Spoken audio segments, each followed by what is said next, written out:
repeat then. You're going to a party hosted by King Slimon and Queen Penelope. And you dress up as different people. We've got Myra, we've got Eric, we've got Kaji dressing up in their respective outfits, which, is in the chat. And you head off to the party. Three of you head together, as I was saying. You're acquaintances. You do know of each other. You're all quite famous. So, yeah, you know each other. And you manage to make it to the party. The doors of this castle open up for you and close when you're inside. Strangely, you immediately notice how there's no guards around. It's pretty much just party guests. But you do see quite a lot of familiar faces dressed up as a bunch of other familiar faces. Can you guess who you see? You see a total of 10 people inside. Is one of them Greta? You don't see Greta, no. Aww.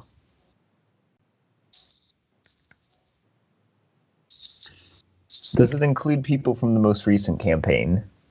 It includes people from literally every single... There's at least one person from each campaign. Even Actually, which I don't think anyone will remember. But... Is it too late for me to change who I'm dressed as? Because I just got the perfect idea. Okay, who would you want to dress as? Can I dress up as Persephone? Just, you know... You can dress up as Persephone. I need to dress up as the person I murdered. Well, it's going to be funny when you see the party guests. Oh, Persephone and probably Laura are here. As you say that, you look over to one corner of the room where you see Angelica, Laura, and Persephone all having a wonderful chat together. Each of them is dressed up as one of the witches from the third campaign, and they seem to be getting along quite nicely. Laura is stuffing her face with cake, and they all seem to be having a pretty good time. Over on the other side of the room, you see Sean and Sherry. They're sitting quietly in a corner. Sean is actually dressed up in quite an impressive Erevan costume, which... Rob Centaur dice, Slime. Rob Centaur dice. If it's lower than 50, yours is better than his. Okay, his is better than yours. Yours is a little bit cobbled together, but you're going to change into your backup costume. What is your backup costume? Please let it be the ship from the fourth campaign.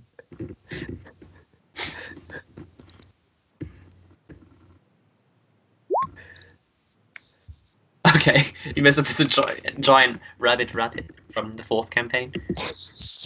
Quite funny. So Sherry is also dressed up as Mira, actually. And those two don't seem to be kind of quietly sitting in a corner, but they do seem to be enjoying themselves. Then you see two people sitting close to the centre of the room. They seem to be getting quite close and personal to each other. And you recognise them as Bobby and Lexan. Only Bearpaw would actually know these people. But yes, you recognise them as Bobby and Lexan. Lexan is actually dressed up like Catra, and Bobby is dressed up like Simon. Their costumes look pretty decent. Finally, you see three more people. Two of them causing quite a ruckus. You see Redshirt from the first campaign. I don't know if Bev would even remember Redshirt from the first campaign. But yeah, his name was Redshirt. He was a guy who threw axes because we needed someone to replace someone. No, he wasn't even a healer, I don't think. Did he have a heal? No, he wasn't a healer. The third Redshirt was a healer. First Redshirt was axe thrower. Second Redshirt was the druid lady, and the third Redshirt was the healer. Wait, yeah. Was Redshirt their whole name or just the family name? Redshirt was just their name because basically someone was missing from a session and we needed a fourth person. So we're like, I'll just make a character real quick and call them Redshirt. Was their first name Psalm? No, it was not. That would have been funny. So you see Redshirt and Dwight play fighting with each other. And Pyra, the Torch of Power, is watching over them. The human personification of Torch of Power. Kiki, are they playing Monopoly? They're not playing Monopoly. They're just like almost wrestling, but like in a playful way. Pyra is dressed up like Jester, of course. I'm going to need Rob to roll me percentile dice because Red Shirt is also dressed up like Drew. To see which. No. Remember, I switched the Oh Persephone. yeah, you did switch. You did switch. Yeah. I mean, you could tap people if you really want to, but it's a party. And finally, you see Dwight dressed up in a Kaji onesie. Oh. That looks completely adorable.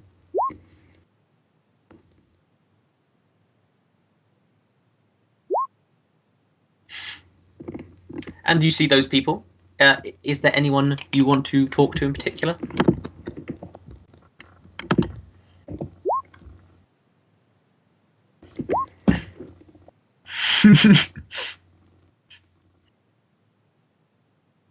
You want to go up to Dwight?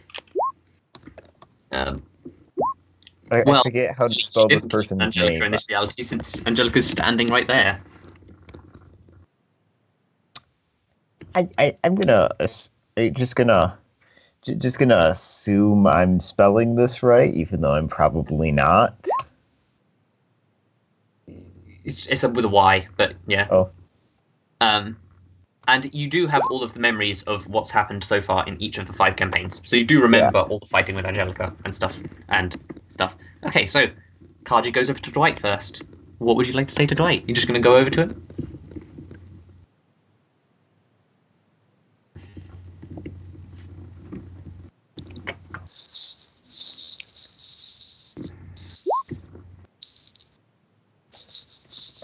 Yeah, this party's pretty cool, he says to you in cat speak.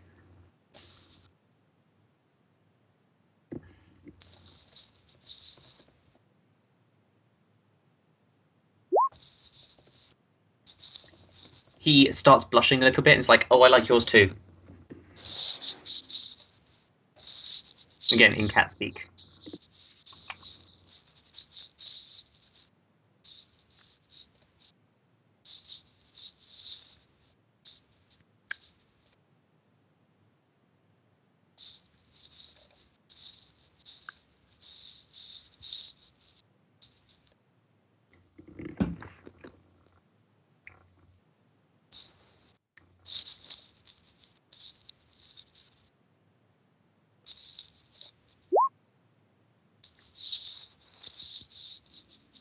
We're seeing who can push the other person over.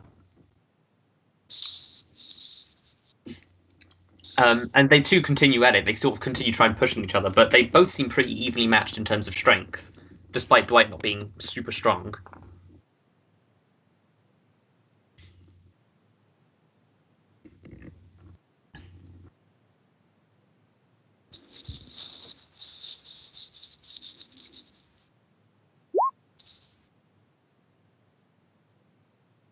Sure. And Richard's like, yeah, totally.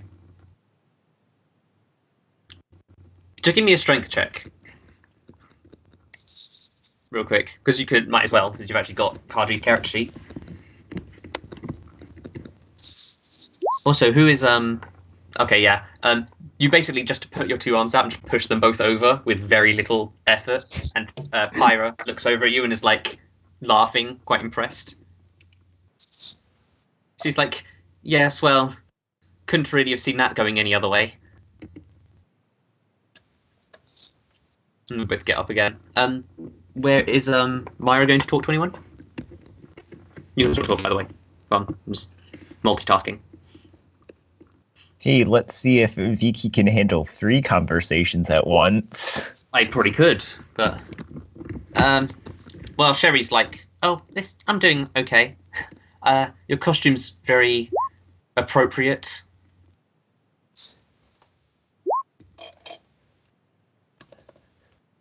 Okay, Kaji helps the 2 of them up. You going over to the Unholy Trinity? Okay, you go over to them, and they all give you quite despise-filled looks. Oh, what are you doing here? Angelica says.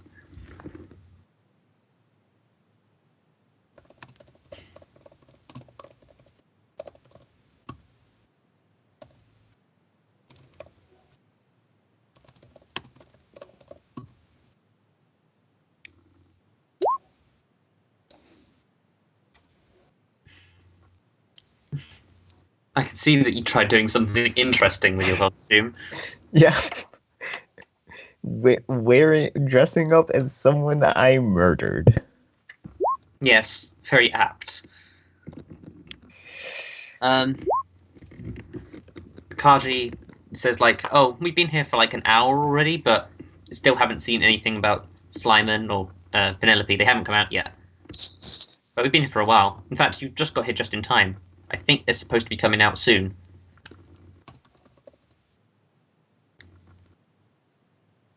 Yes, Myra, that is why I asked. What are you doing here?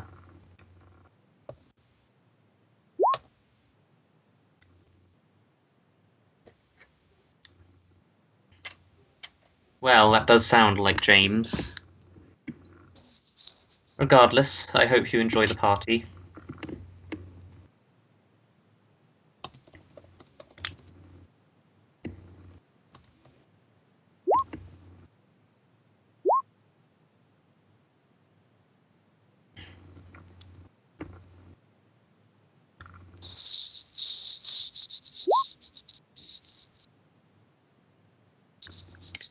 I'll have you know, I did technically not get defeated. Plus, it was 1 against like 10, okay?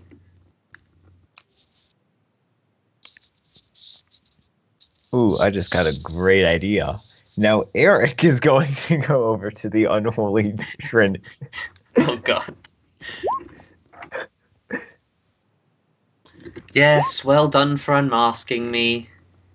It hurt me so badly.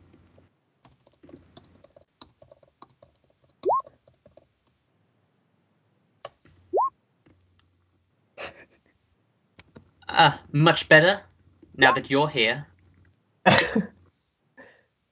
I got some special things planned for today.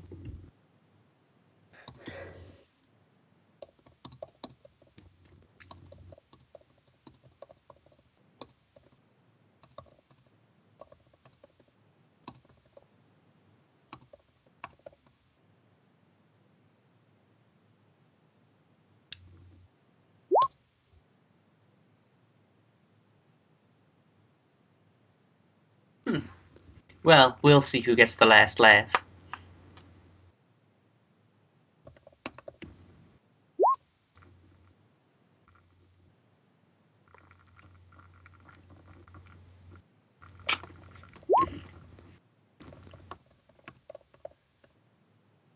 How do we know each other? Well, I think that should be pretty obvious. We are all, well, 2 of us are strong, worthy paladins, and the other one, Persephone, is related to one. Wait, is that whole related part canon? Yes, everything that is said here is. I mean, yeah, you can take any facts about these characters as canonical facts. Obviously, this whole thing of having a party with dead people isn't not canonical. Okay. But facts and stuff are canonical. Oh god, does that mean it's canon that Persephone is gonna get the last laugh? Oh Maybe. no.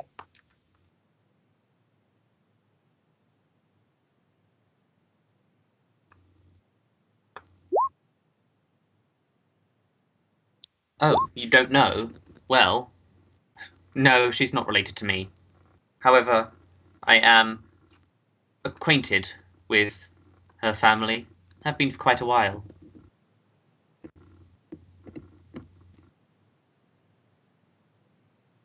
Of course, I can't say we were exceptionally close. That's why I didn't immediately slay you when you killed her. No, because he won't. Kaji wouldn't. Dwight wouldn't remember anything that happens here. You'll see, though, there will be things that happen. It will all make sense.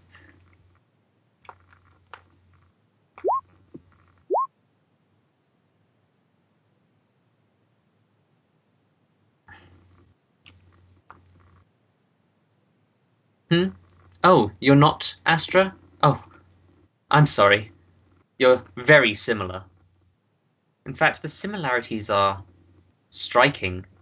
Almost like Drew and Darius, how similar they are. Penelope and Persephone. I'm not saying anything. Laura's saying stuff. it's quite Darius being the guy from last session, guy who helped you with stuff. Yeah, Raven guy. Does that mean Astrus X Darius is possibly canon? It is possibly canon. Who knows? Who knows? If you hate Kaji that much. We're delving deeper into the web of ships, boys. You're not a very smart person, Angelica says, so I'll explain it in another way. You know that our universes are connected on multiple lines. For instance, Angelica and Dominic are essentially the same person from different timelines. Well, then it's not clear how you wouldn't see that Astra and you are very similar.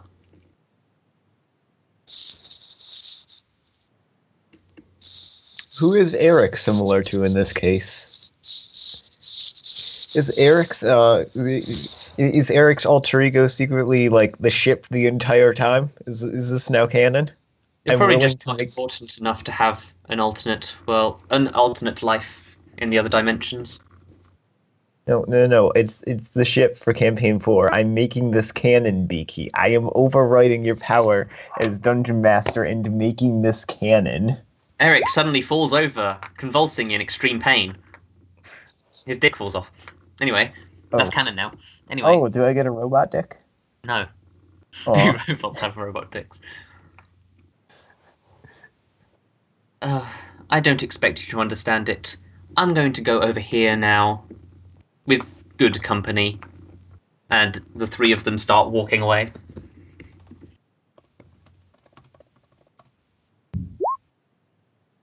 Everyone can now roll me 1d12 as you look around this room.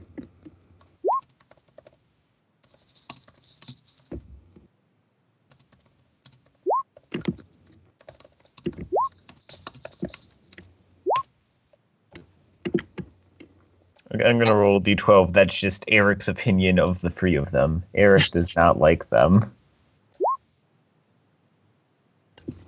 So, Kaji, as Kaji's like play fighting and just talking, he looks around and sees Sean, and he remembers hearing a few things about Sean in his rage of him. He actually remembers hearing about how he actually got into liking explosions. Apparently, when he was a kid, he accidentally blew up his science classroom and then blew it up again a second and third time. Those second and third times weren't quite accidents, and some people definitely got hurt. Myra, on the other hand, you actually had a few conversations with Lexan over the course of time, and you know that she's an expert, Lexan being someone from the second campaign. Currently dressed up as... Who is she dressed up as, actually? I forgot. I've forgotten my own thing.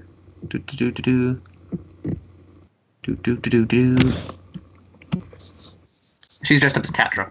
So yeah. But yes, you've had some conversations with her. You just remember. Did anyone? No, she was an NPC. She was like the most important NPC of the second campaign, though, arguably. She was like the leader of the good guys. The Resistance. Effectively, yes, it was the Resistance.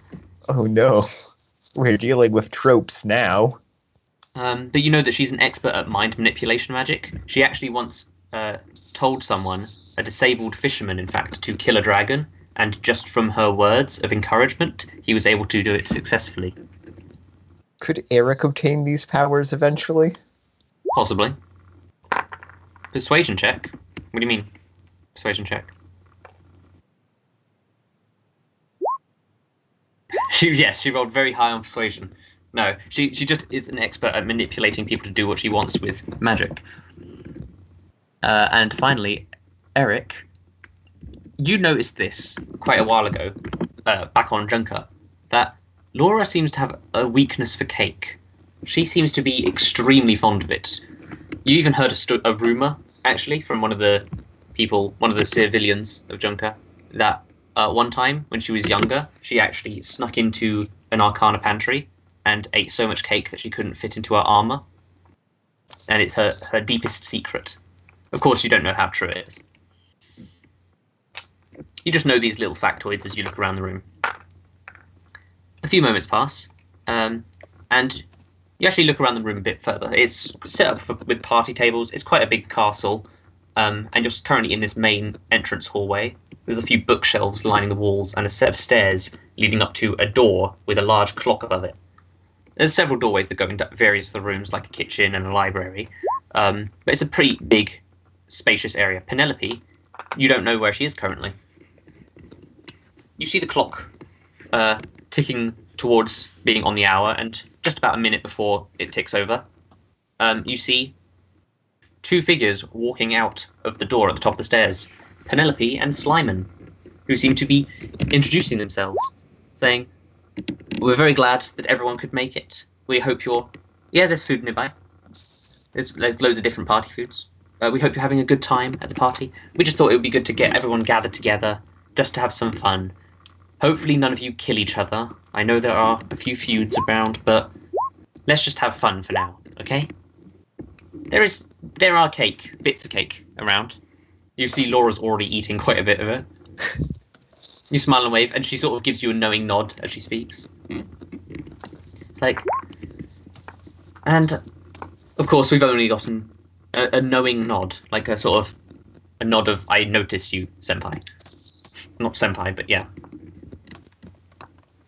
And I hope everyone has a good time at this party. Well, I don't really have much else to say, so, without further ado, let the party begin. Just as she says that, the clock ticks over so the hour hand is now on the hour. Eric's grabbing cake as this is happening, but he's not actually, like, he's sort of going through grabbing it. All of a sudden, you hear loud chimes echo throughout the room, and the entire room is enveloped in darkness. You can't see anything. What do? All of you can't see anything. Eric just grabs some cake. Okay. Kaji is standing near Dwight, and Redshirt, and Pyro. And Astra's just sort of standing around. Let's just cast a fun little dancing lights. You're going to cast Dancing Lights? Yeah. You try and muster up the magical energy to do the spell, and you see like a flicker of light, but they quickly fade out of existence. Similarly, you see Angelica pulling out her sword, and it glows yellow for a brief second, but isn't like doing anything else. It seems like these spells are fading out of existence. Okay, I'm gonna pull out my baseball bat. Astra, give me a... Not Astra. Sorry, why am I calling Astra? Myra, just to use Astra's stats, okay? But just give me a dexterity saving throw, and you quickly... Kaji quickly grabs onto Dwight, since he was right next to him anyway. You actually managed to run up the stairs quite successfully. Even though you can't see anything, the little flickers of lights do help you to make your way up to Penelope and Slime, and you can't really see them, but you know they were around there. A few moments pass, and the lights turn back on. Oh, just as I was running over. Okay. Because you sort of spent your time doing dancing lights, you know, and sort of figuring that out. It wasn't, the lights were not off for very long. You look around. Yeah, Myra at the top of the stairs. You see the Penelope and Slyman are fine. Dwight seems to be fine. Pyra and Redshirt seem to be fine. Sherry, Sean, they all seem to be fine. You look around for a few moments before you notice something. You see a body on the floor with a knife sticking out of his chest. Dun dun dun. And she find my notes. Who is it? Oh no.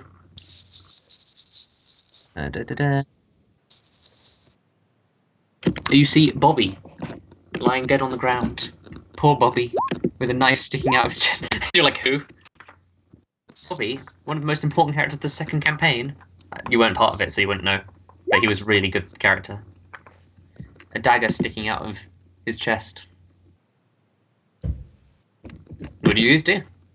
Everyone's looking around, quite panicked.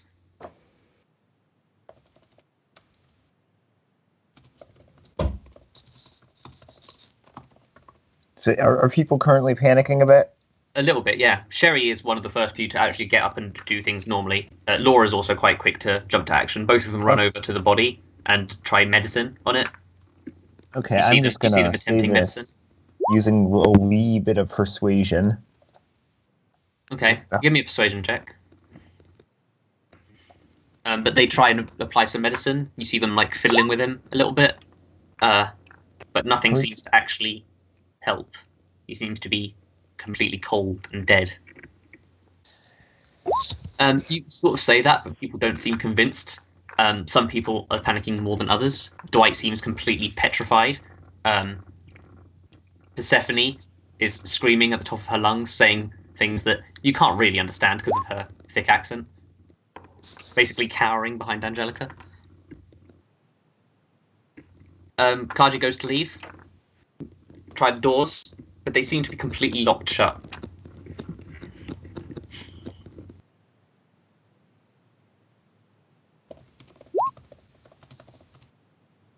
You check on Penelope, and Penelope's like, "Oh my goodness, what's going on?" But she seems shaken, but all right. Like she's not injured or anything. Slyman seems fine too.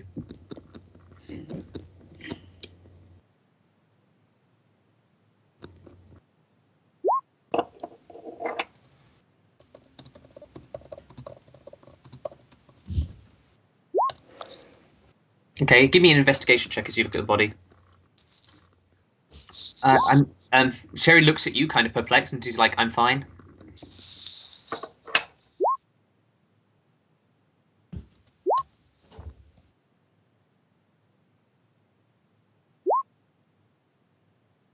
Yeah, the Myra dice rolls are back. You look over the body, and you immediately notice that there's no other wounds on this body. It's very clear that this knife killed him. One stab right to the center of the chest. Instant death, basically. You know healing magic obviously is a paladin, but you don't think there's any way of saving him without like high-powered magical spells, immediate medical attention from very, very powerful wizards. Not anyone here could do something like that. Not even Angelica?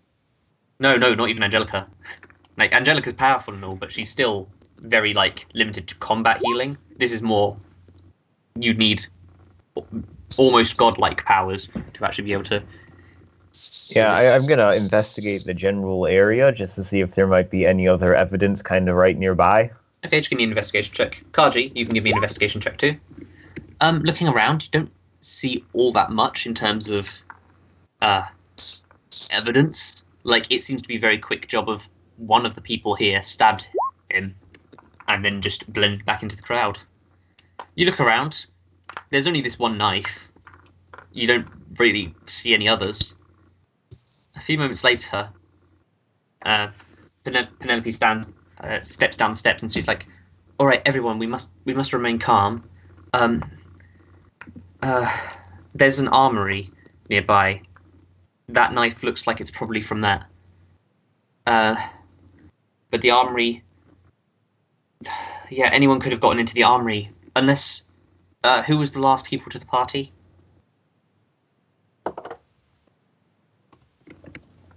We were right, yeah. Yeah, okay, well, if you three came to the party this late on, you couldn't have... No, I think you couldn't have done it if you came to the party this late. If this knife really came from the armory, it must have been someone else. Someone who has been at the party longer. Angelica immediately speaks up. It's like, I don't think we can clear anyone of suspicion just yet. Can you point us in the direction of the armory? And Penelope's like, yes, it's over there. And she points to a direction, to the rooms to the left. And Angelica immediately storms off. Lexanne, you didn't notice her before, but she seems to be crying quite a lot. And she sort of just like kneels down near Bobby's body, extremely upset.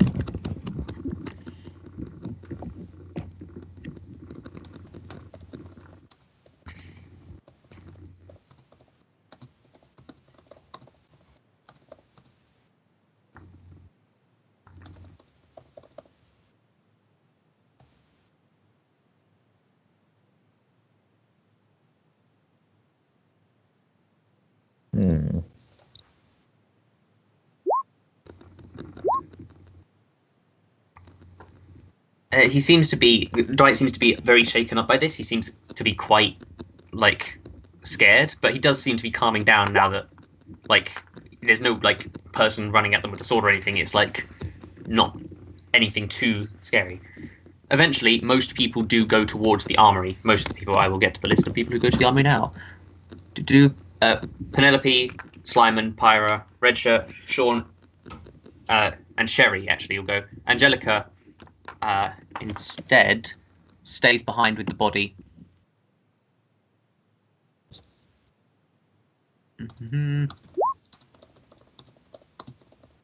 Yeah, because Angelica knows some medicine. She's going to try some more medicine, basically. Laura also knows medicine, so they're basically trying everything they can to do to help this person. Yeah, I'm gonna head to the armory. Okay. Figure we might as well have one of us go.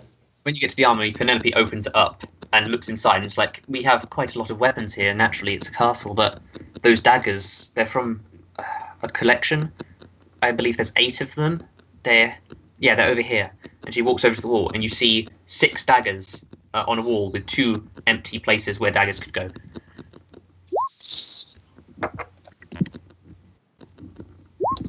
This is troubling.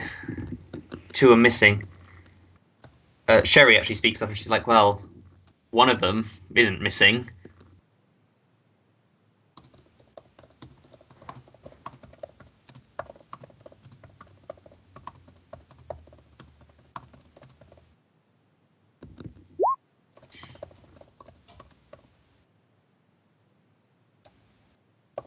Probably, yeah.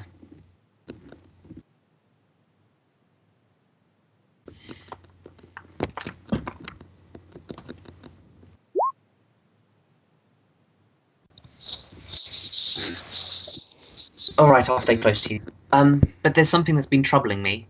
The lights, they went out when the clock chimed, correct? They chime every 15 minutes. It might be presumptuous, but it wouldn't be out of reason to assume that it will get dark again. Wait, did Eric hear that, or? Eric would have heard that, yeah. You're all grouped up right now. I don't think stopping the clock would really do anything, because the chiming is... I mean, if the darkness is set to go off every 15 minutes, I doubt it has anything to do with the clock.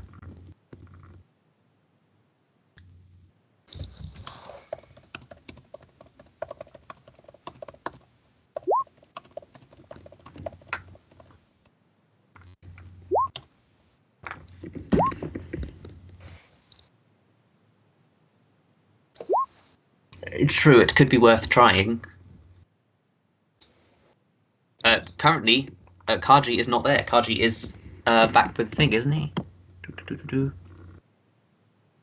Yeah. Kaji's back with the body still, where Dwight is. Back by the body, you actually see Lexan basically crying over Bobby's corpse. Dwight actually takes a step towards it. Dwight actually takes a step towards it, and it's like, we should probably, like, do something about the knife.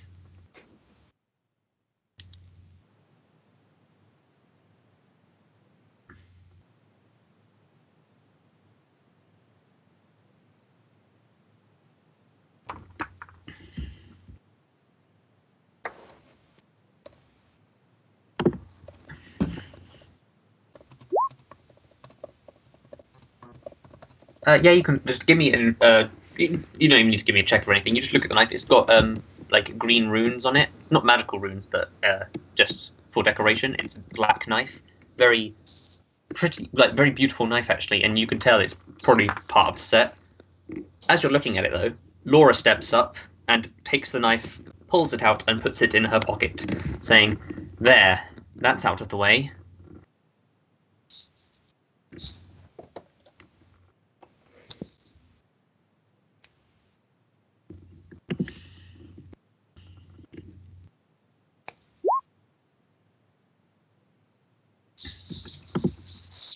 Oh, there's something I really wanted to do, but it would probably be metagaming. Dang it. Well, because I'm not a murderer, and I can also defend myself.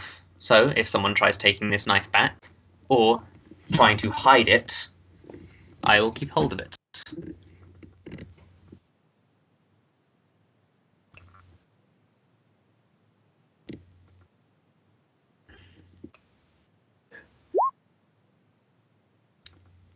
Laura. What did Penelope reply to your question? Honestly, most of the lights in this, all of the lights in this place are powered by magic, and if magic is drained when the darkness is there, then I don't really know.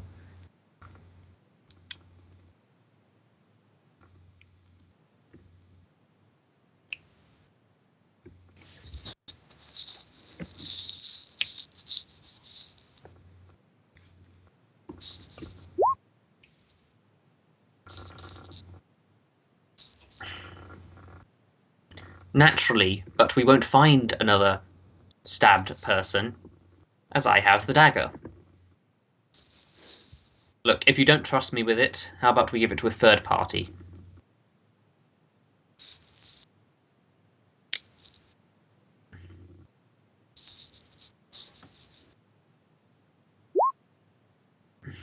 Well, I won't give it to you. And clearly, you would probably have the same problem if we decided to give it to Angelica. This crying woman is in no position to carry it. That leaves him, and she hands the knife over to Dwight.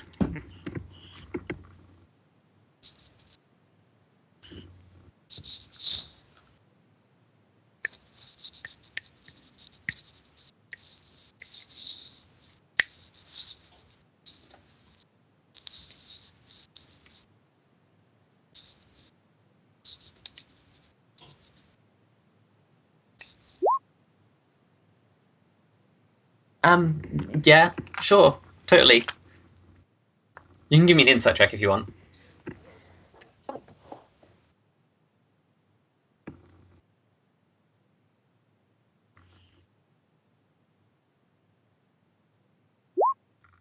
Yeah, he does not seem confident. However, he does seem willing.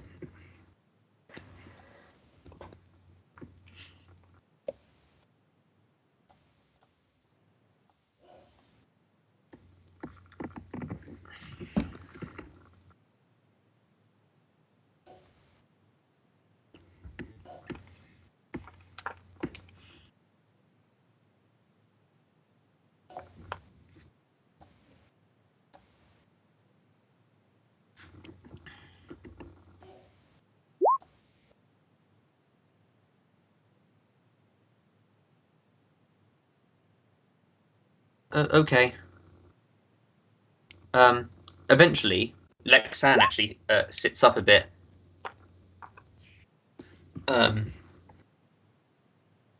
Oh, wait. Oh, you're giving it back to Laura. Okay. I thought, very well. And she takes the knife back, puts it in her pocket again. Eventually, Lexan actually sits up and she's like, I think I know who did this. Bobby, he was talking about something. The Light Bearers, they're this group that kill royalty, or supposedly have severe problems with royalty. He said he was a bit worried. They could have done this. Of course, I don't know who they are, but they could be.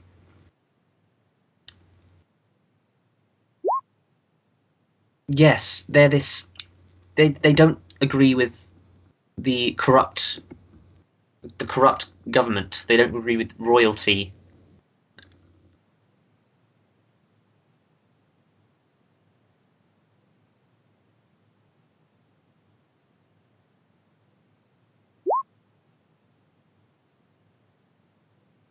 No, Myra's not hearing this right now.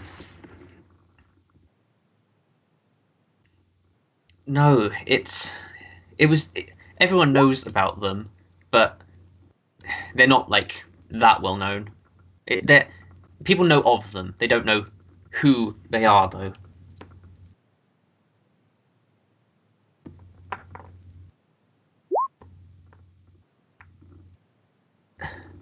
Of course, they're said to only hate royalty.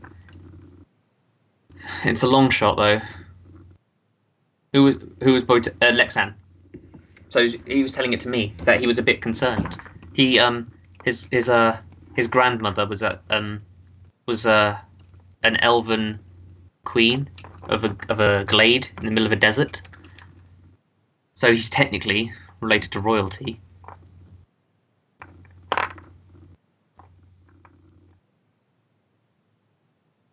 Back near the armory, Sherry suggests we should probably leave a couple of people back here to guard this.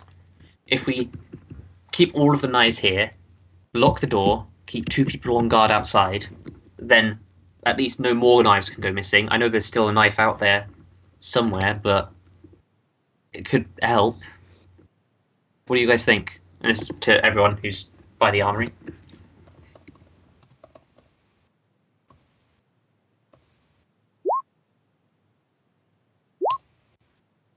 Who should we put on guard duty then?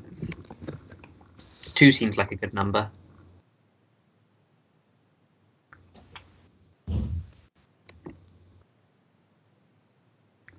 Okay, who's currently over here? I will get the list up. Currently, the 2 of you, Penelope, Slyman, Pyra, Redshirt, Sean, and Cherry.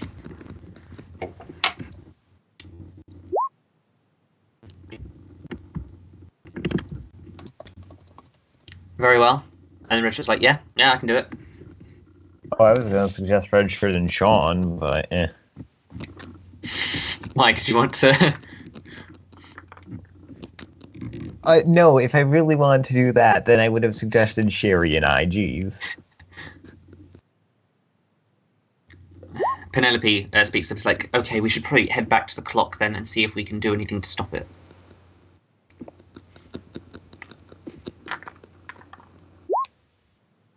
And everyone apart from Redshirt and Cherry, I'm assuming, moves back to the clock.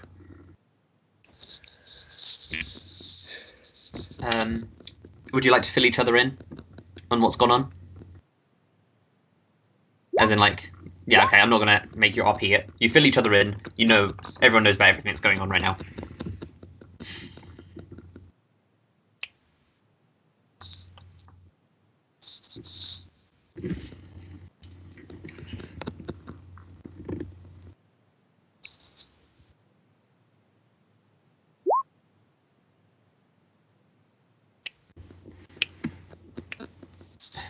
Sean speaks and it's like, yeah, searching for a missing knife, probably a good idea. Oh, we should search people in case someone's carrying it.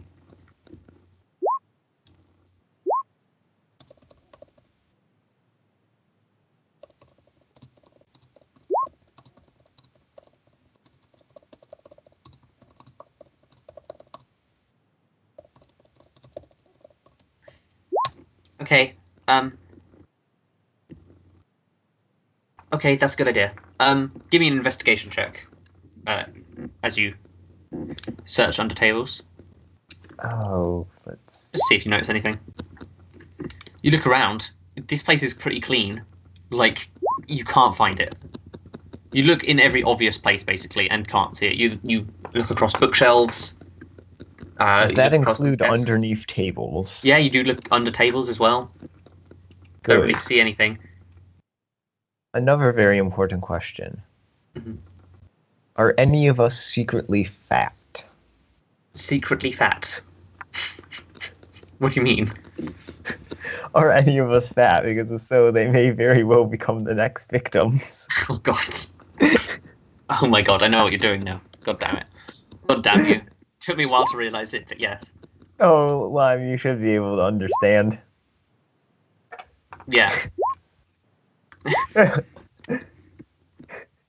Bone meat on there. Anyway. Oh, Von's not gonna get this. No, he's not. But anyway. You search Angelica and Laura, they both agree as long as they are able to search you. And you do search each other. You do find the bloody knife on Laura, and she explains, and you already know she's taking it for safekeeping, so that's one knife confirmed, basically. Persephone, on the other hand, refuses to be searched. You are not getting your hands all over me.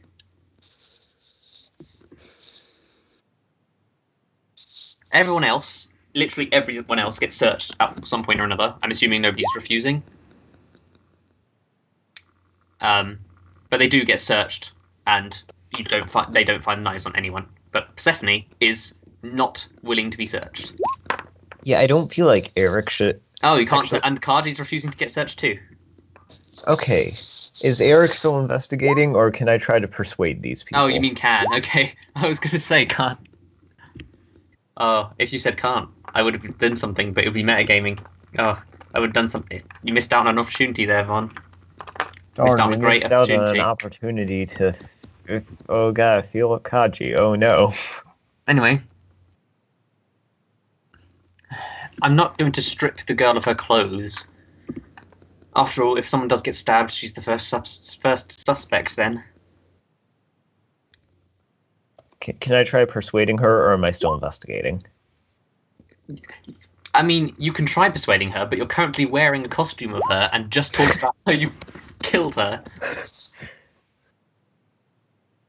Well, then I'm the one to die.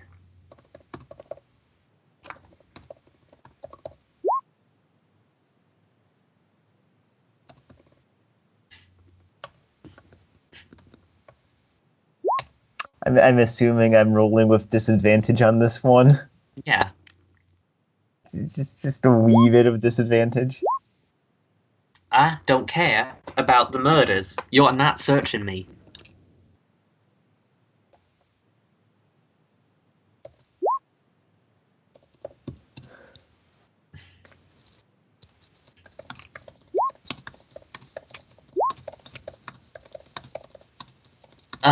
I just don't like being searched, is all.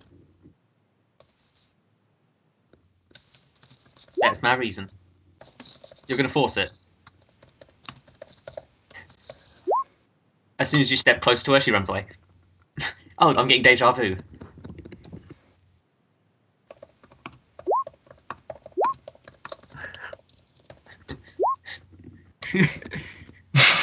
No, no, I'm not gonna throw a knife at her.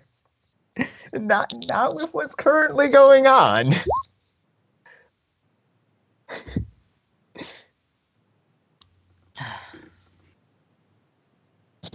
Wait, where's she currently running to? She's just running around, like away from, trying to like run circles around Myra so she can't catch her, which is pretty easy considering Myra's not exactly fast. You could summon a Guardian of Faith in front of her if you really want to, yes. Actually, no, you try it. Are you going to try?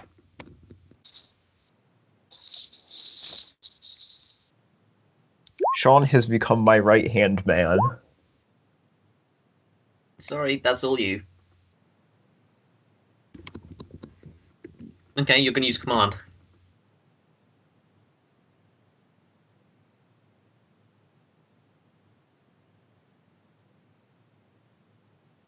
Okay. You try using the command spell. The spell fails.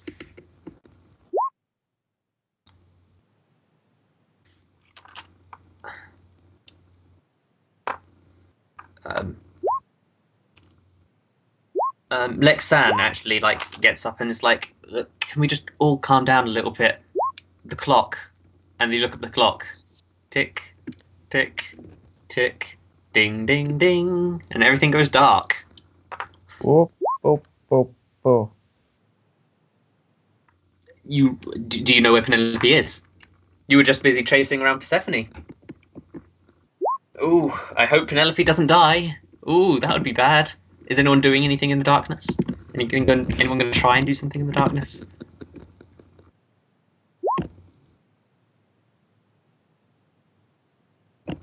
I'm just gonna chill here.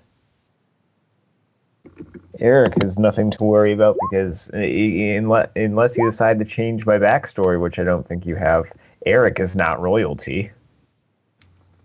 You call out, but unfortunately, nothing. Like everyone's sort of saying things. You feel up the person on your left. Roll me percentile dice.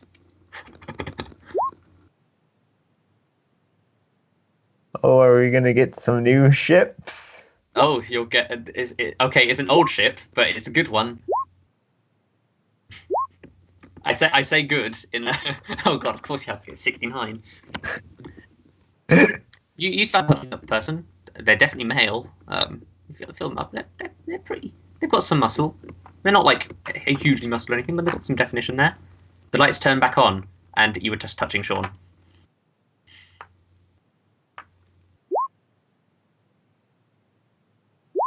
Sean looks at you kind of awkwardly, just looks down at your hand, and is like, okay, and just steps back. You punch him. Okay. You punch him. Luckily, nobody seems to notice as they're all staring at the center of the room where they see another body. A knife stuck in her chest, piercing right through her golden armor. You see the body of Angelica. Angelica's royalty? That's a thing? Is Angelica royalty? You also see her arm pointing towards a book, one of the bookshelves. The arm of the body. Okay. Laura is like, I still have the knife, okay? Just me. let me get it out. And she reaches into her pocket.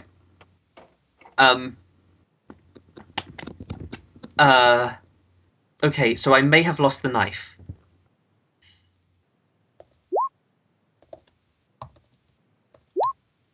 I promise I did not stab her. The two guards, Sherry and Red Shirt, walk back in. It's like, we didn't see anything happening over here. We just checked as well. All the knives still there. All the ones that were still there anyway. 6 knives there.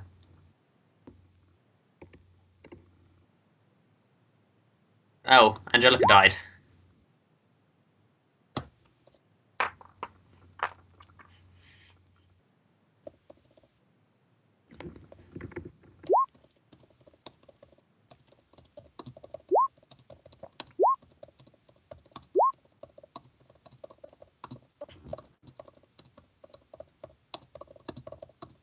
Is Penelope still a distance away? What do you mean it's still? Like, yeah, she's. Oh, Persephone. Persephone's still. Like, Persephone's like cowering in a corner, basically. But Penelope is just around, looking at this body now. Eric is very tired of Laura's shit. Alright, that seems like a good plan. And Sherry just goes over to it. She's going to investigate the body. Yeah, she's investigating the body, alright. Takes the knife. Looks it over. Okay, well, at least we've got 7 of the knives. We've still got that one knife that's completely missing, though. Sean awkwardly sort of steps back and is like, I'm gonna do that. Yeah, good idea, Eric. Checking bookshelf. Awkwardly blushing because of Cardi just touching him and punching him. Except that Eric has no clue that Eric happened, has no clue so he's that happened. very confused. So Eric goes over, and the two of you push this bookshelf. It actually pushes out of the way and reveals a small hidden cubby that's full of dust. It looks like it hasn't been opened in a long while. There's also a small shape missing from the dust. Okay, I'm gonna perform an investigation check on that small cubby. You look at it and you see very clearly the place that's the void in the dust is the same shape as the daggers or the dagger that was used, and the daggers in the armory, exact same shape, like perfect match.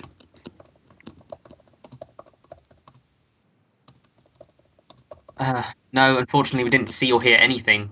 Like, I don't think anyone came even near us. We were both staying quite quiet to try and see if anyone even came near, but I don't think anyone did.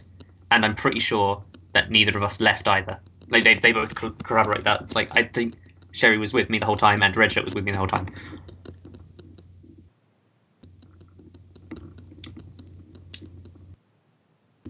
Everyone sort of goes around looking through, like, most people go around looking through hidden stuff, Lexan, Sean, people who aren't very good at, like, other things. Also, why is Eric leading an investigation? He is the persuasive one. Yeah. I just find it kind of funny how Eric would normally be the ones committing the crimes, and now he's solving the crimes. Oh, apparently Myra's going to Eric. Okay. I know you probably don't believe me that I did nothing to do with this murder, but I do have something relevant to say. Angelica was actually confiding in me a secret that she had. Apparently she had a run-in with Thundron, and as a joke, on the behalf of his friend Myra, he forced her to marry a gnome prince from the Underdark, Snufnibelin, which technically would make her royalty. Oh no, Myra has killed her.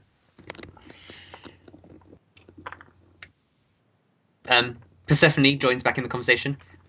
It's obviously Myra who did it. She had nothing but hate for that girl in her heart.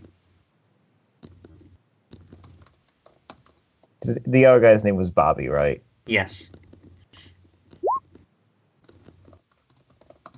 Well, I'm royalty, Persephone says, and as is Slimon.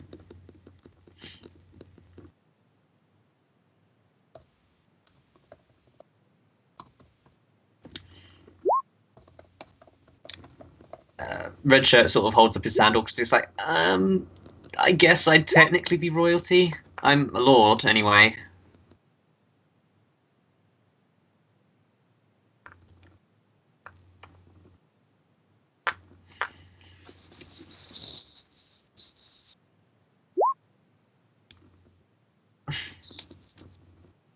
No, it's okay. I'm not royalty either.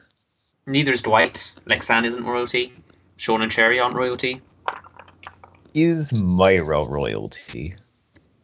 Is Myra royalty? That is a very good question. Myra is literally a princess. Oh no. So yes, that would make 4 of us royalty. The 2 royal people already dead. This is troubling. So Red Shirt is a lord of a keep, and Penelope and Slimon, naturally being king and queen, are royalty.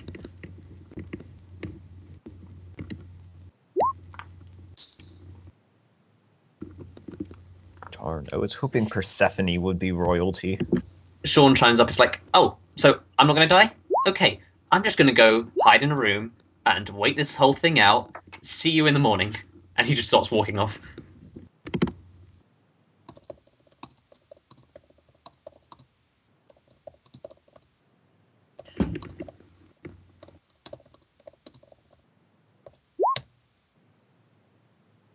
Should I try some persuasion on this one, or Yeah, sure. let's just half of Because what he's Eric following does after Sean. requires persuasion. You make a good point. I mean, I don't want to die, but I shouldn't die. I'll help you investigate, I guess. So he doesn't actually end up leaving.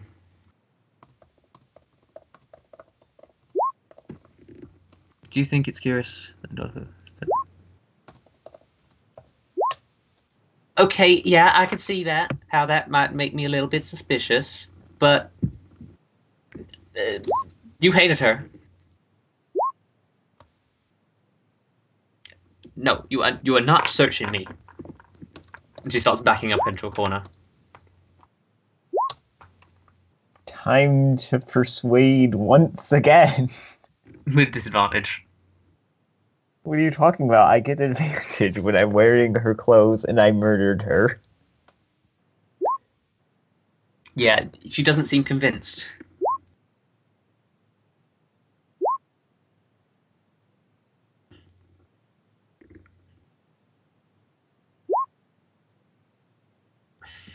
Eric's gonna help out. Give me a persuasion check. Lime. Watch Lyme's persuasion check be better than mine. If you're still rolling with Myra luck, it probably will be. Oh no, never mind. Astro luck is back. Yeah, nobody seems really convinced. Yeah, Eric's going to help out, but that's just because Eric clearly has a vested interest in it. Yes, they are dumb. Lexan steps up and is like, we're never going to get any with this, are we? Strip, she says, very intensely at Stephanie, who begins taking off her clothes. Oh, Eric's going to look away. She completely takes off all of her clothes. And you see she's covered in very odd tattoos. Ones you would not expect someone like Persephone to have. Demon skulls, eating motorbikes, heavy metal things, basically. Very hardcore. Very cool tattoos. Oh my gosh. Did we secretly kill a biker gang member? But you don't see any hidden knife. You can redress yourself now, Lexan says. And Wait, does that mean that everyone else stripped earlier? No, just her. Okay. She targeted a command spell.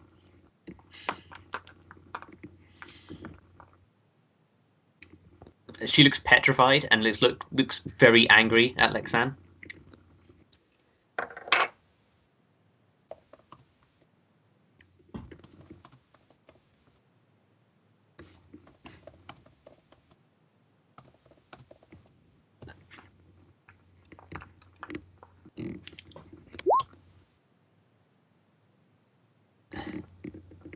Well, I'm fine with whoever guarding the room.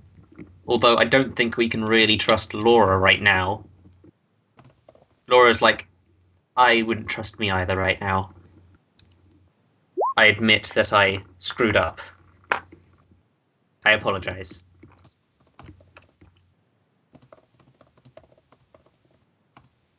Lexan speaks up, it's like, no, wait a second. It could definitely still be Persephone. What if she had the knife before and used it to stab Angelica?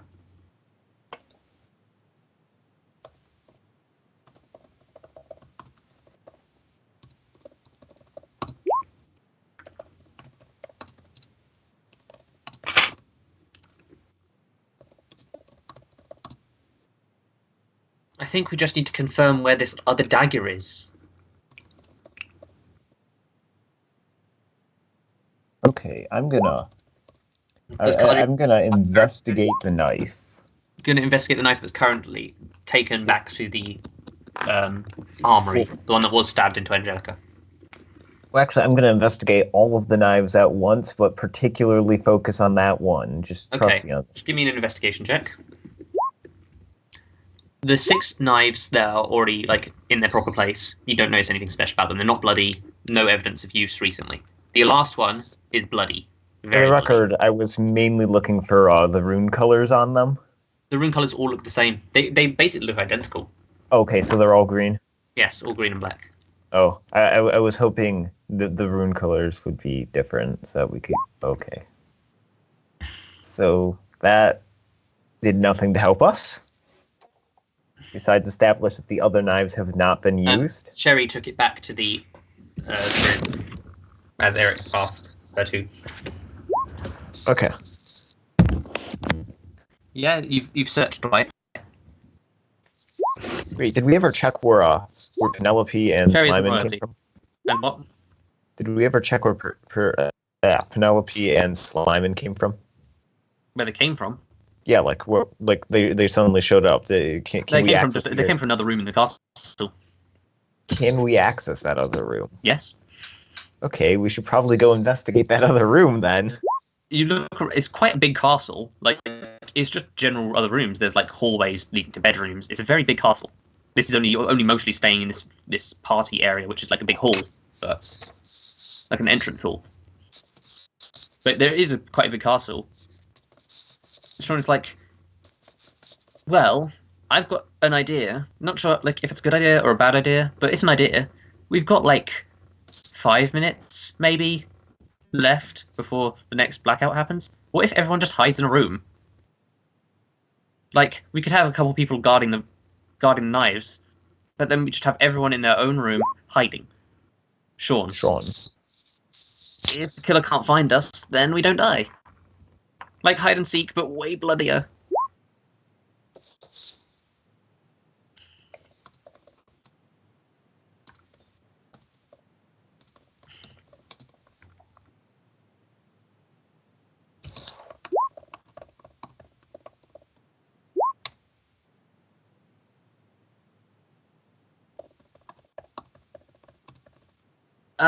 Well, we just look around for rooms.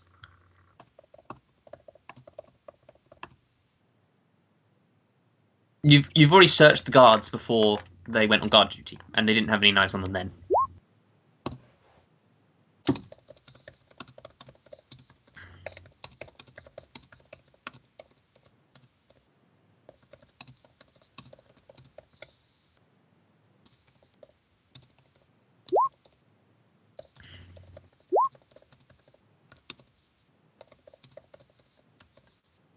Yeah, first victim's body, Bobby, is still looking the same. Are you trying to suggest something, Lime? Are you trying to suggest that he isn't dead, but is rather lying hidden? Somewhere within the castle. Pyra speaks up now, and she's like, okay, well, time's running out. We just need to go on guard duty, okay? I'll go guard duty. Who else wants to? And she starts going towards the armory. She's not royalty. She's the torch of power. Personified.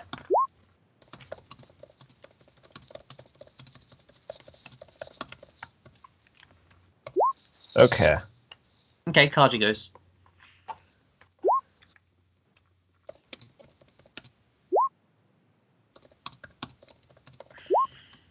So Kaji and Pyra start just blocking the entrance to the armory. Yeah, sure, I'll do that. Sean goes off and hides. Persephone does the same, thinking it's a good idea to just hide. Dwight sort of looks around like, I don't really know what to do. And he sort of just waits in the main room, thinking, I'm not royalty. Probably not going to die.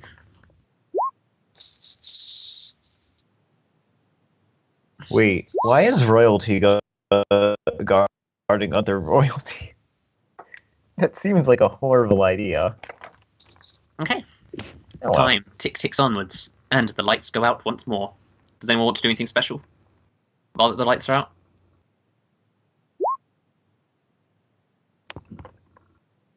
Yes, you're near Penelope and Slimon, because Slimon's not going to leave Penelope right now.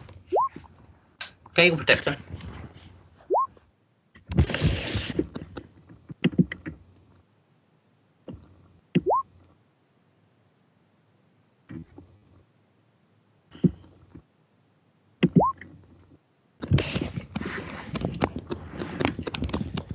Okay, you keeping an eye out on Pyra. Okay. Okay, Eric and Cherry, you don't see anything at all. Well, Eric doesn't see anything, I should say. To roll for that. Does Sherry see someone lying hidden? Somewhere within the darkness. Kaji, give me a charisma saving throw.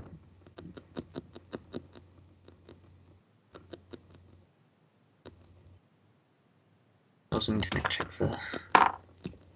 Okay.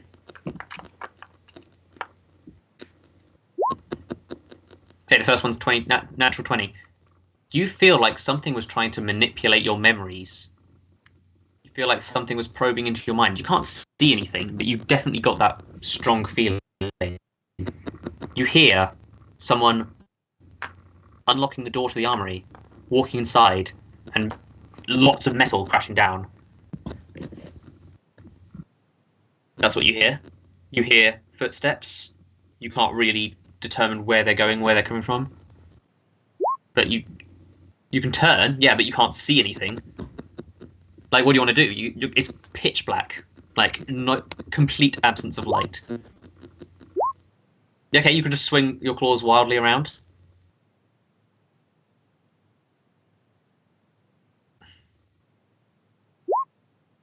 Cat can see in the dark, not 100% total darkness. Just roll me percentile dice to see if you hit anything.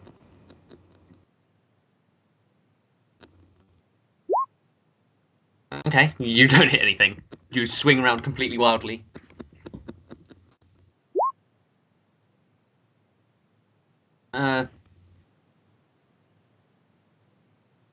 Give me a perception check, Myra.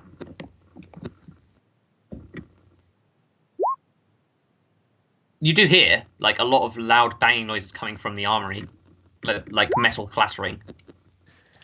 Lion, you hear someone coming towards you, directly towards you. You hear very distinct footsteps. Creak of wood. You swing your sword in that direction? Is that what you're doing? You swing your sword. You don't manage to connect with the target, though. You hear them still. They seem to be walking past you, towards where Penelope and Slimon were.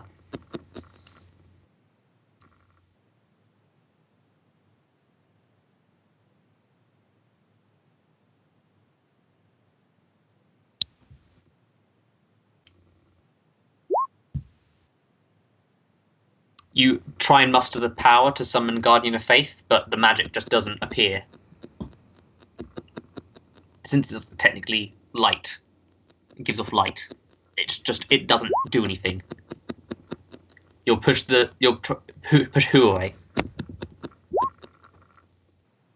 The person, the person in the dark, or Penelope and Simon?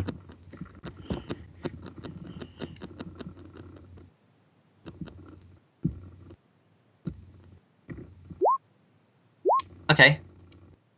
You try to grab them.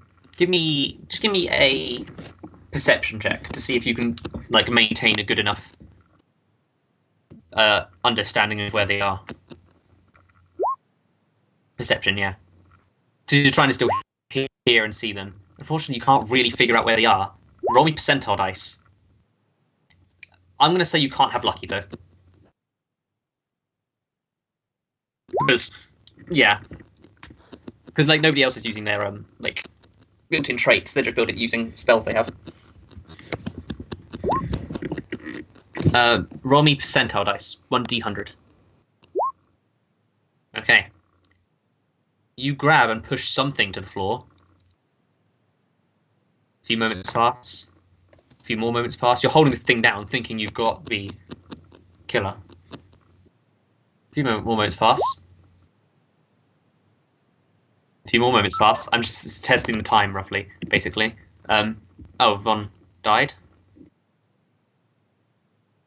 Press F to pay respects. You may or may not have literally just died in a hurricane. I don't know why you said question mark before dying. He was probably confused about the hurricane. I don't know.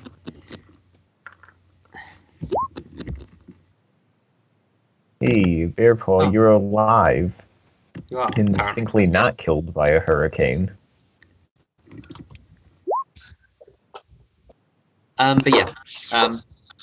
Myra holds down this person. Oh, I'm hearing echo. Who am I That might have been Bongo, possibly. Possibly. Oh, it was you. Okay. But yeah, Myra's holding down this person, and a few moments pass, and the lights flick back on. Kaji, you immediately see next to you Pyra, looking quite terrified at you, and it's like, did you hear that noise? That horrible noise. I ducked behind this chair.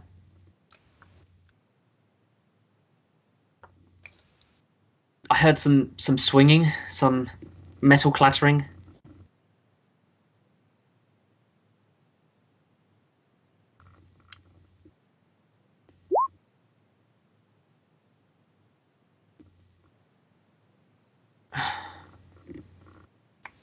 I don't see how someone could have snuck past us that quietly, though. I didn't hear anyone going in. I just heard the noise of the metal breaking. Did you also see experience someone trying to manipulate your mind?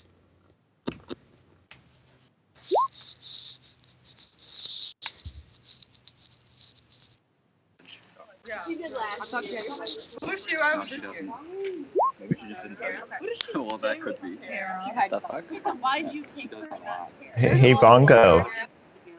Hello. Well, that's not true. I know it's not true. I know. That's not true. Do you remember that? When before she was- That is not true. I don't even Nope. think she knew that. That is very true.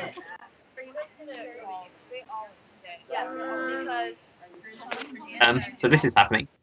Yep. Holy. I love you. Yeah, we're boring him. Okay, well that happened. Yep.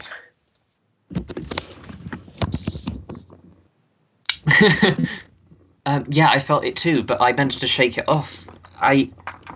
Maybe that was how they were trying to sneak past us. I'm not that familiar with that kind of magic, though. I don't really know. We should group up with the others, probably.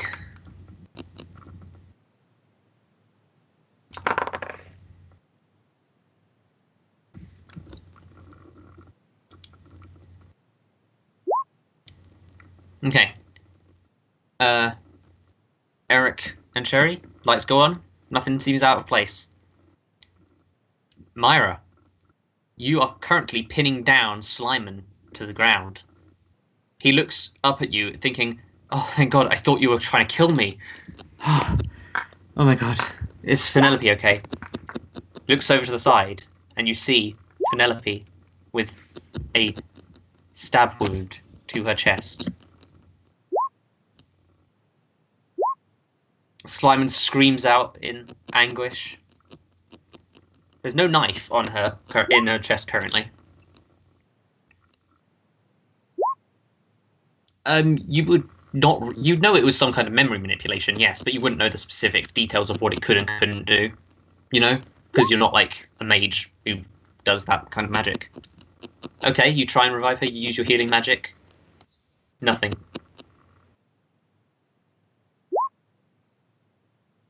You try and connect to Thunderon, and you get the feeling he's quite close, actually, like in terms of magical power, but he doesn't come when you summon him.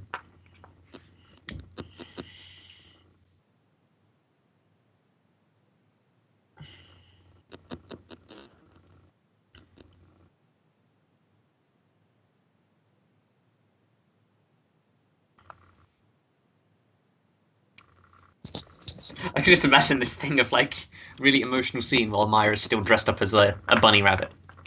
A rabid bunny rabbit. Okay. Eventually you do manage to round everyone up. People come out of their hiding places and come to see the body of Penelope. Sean's like, "Oh, well, she probably should have found a better hiding place."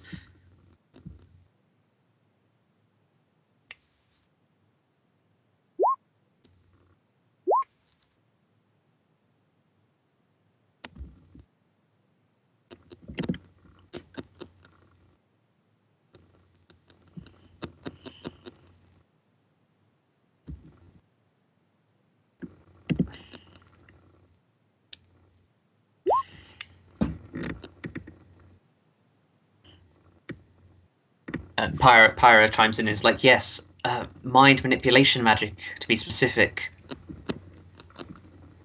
They came over to the armory and wrecked everything." Okay, they're skilled, so it's not Eric.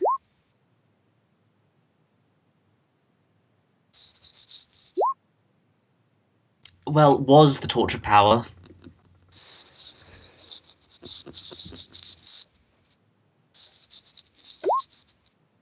I have magic.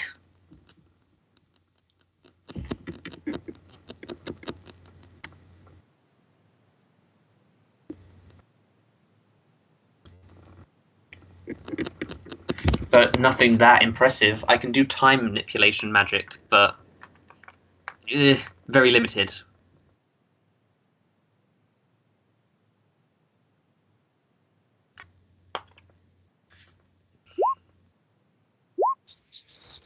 Okay.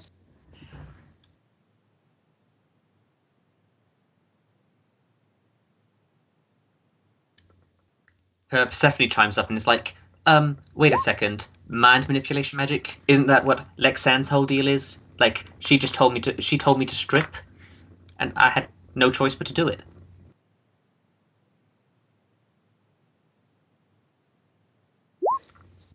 Okay, give me a investigation check. As you just look around basically everyone. Her deal is magic that manipulates the mind. And it sounds like, well, you're not wrong. I do have a lot of spells like that. In fact, I'm pretty sure I know exactly the spell that Pyra is talking about, and I do know it. Which, admittedly, does cast some suspicion on me, I'm sure.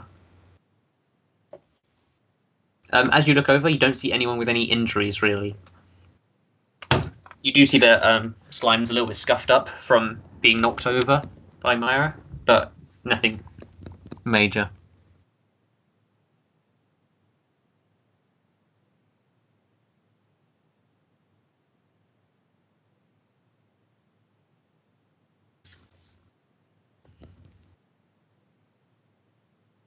Sherry speaks up and is like, but I'm a bit confused by something. There's no knife left in her. With the other two bodies, there was a knife left inside of them.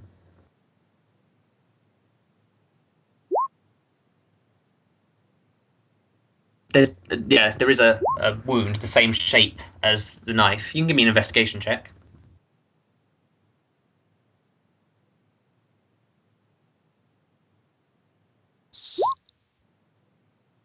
You can't really tell. It looks like a knife wound, and it does look to be a similar size to the one with the knife, but you can't be sure if it's the same.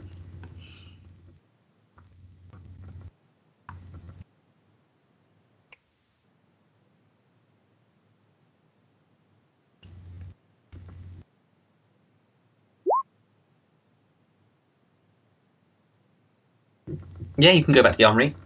It's a mess. It is a big mess. But you look around, you do manage to find 6 of the knives.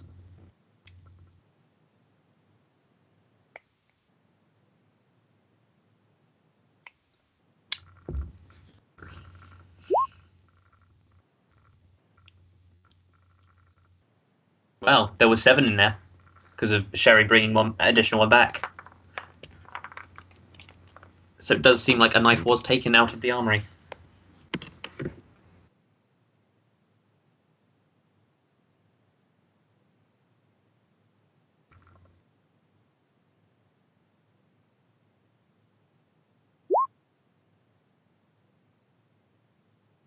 Very good question. Very good intuition there.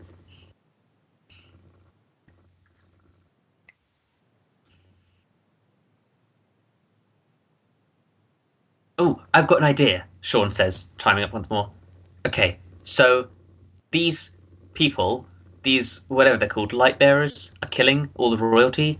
Let's just put all of the royalty in one room and lock them up.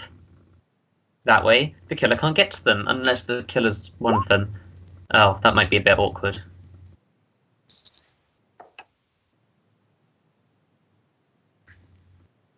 Okay, you're trying to tell them your findings.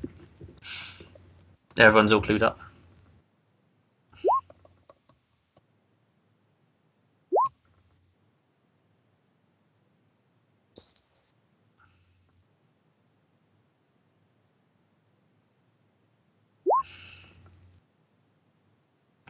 Sean suggested it.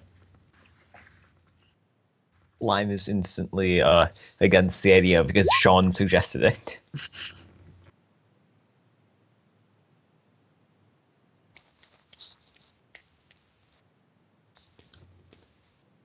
Oh my goodness.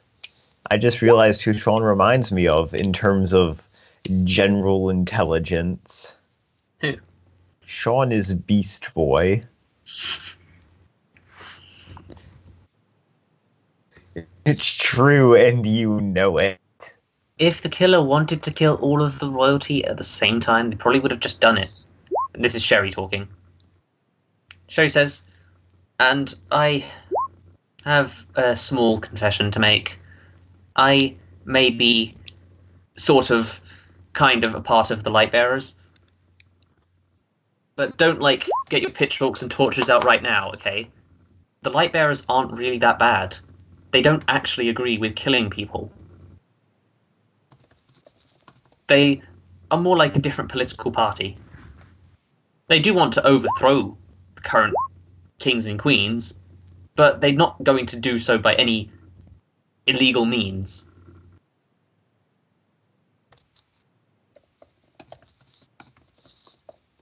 And unfortunately, I don't know who the other members are. We're all instructed to wear masks made of light itself when we meet, so I don't really know. However, I have it on good authority that there are 2 other members, aside from me, at this party.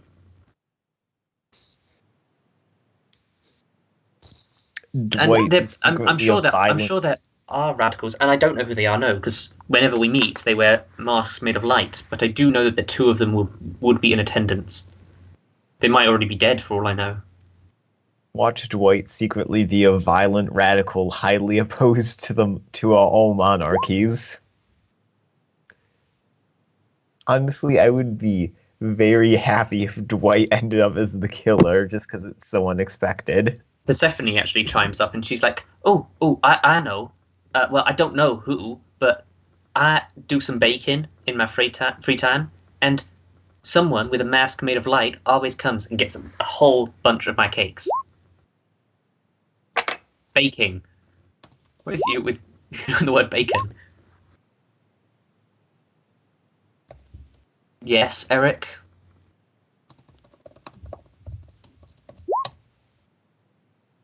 Yes, I do. I have a passing affection for cake.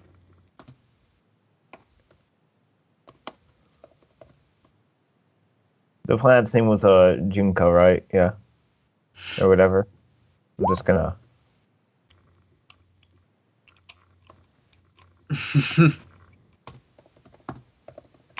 Yeah.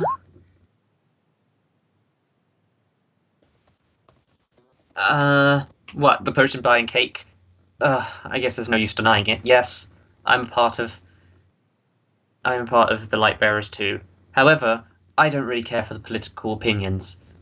It's just Persephone makes really good cake, and you get a discounted price if you're a member of a good organization.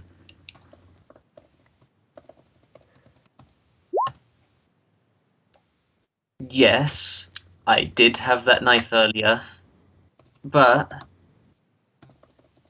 I lost it. Someone must have taken it from me, but I don't remember bumping into anyone or anything. Is Eric allowed to use persuasion in an attempt to interrogate people, as in, like, to try to force them to tell the truth? Yeah, definitely. Okay. Basically, you found out that Sherry is a member of the Lightbearers, but she claims that the Lightbearers aren't all bad, that most of them don't want to actually kill anyone. You've also found out that Laura is a member of the Lightbearers because of their cake. Persuasion on this one. So do I roll with disadvantage because I'm accusing her of murder? Just normal persuasion. Okay. Laura is a member too, yes. I have never killed someone who wasn't outwardly trying to kill me. You can give me an insight check if you want. Sure. Astra killed someone who was running away. And you get the sense that she's being completely truthful.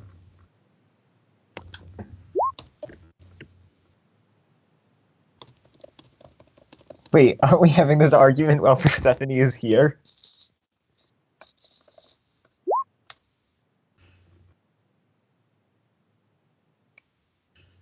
Pyra chimes up again. It's like, so we only need to figure out who this last member is. I mean, assuming we can trust Sherry or Laura, who admit that they're a member.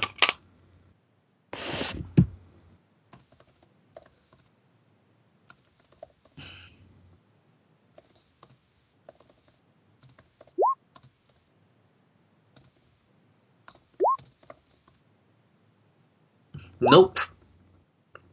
I'm a bit busy with other things, really. I'm not a member. And no, I actually didn't know she was a member. I mean, we may be twins, well, triplets, but we don't actually spend all that much time together. Yeah, remember the one was killed by the leather Leatherface. mask guy? Yeah.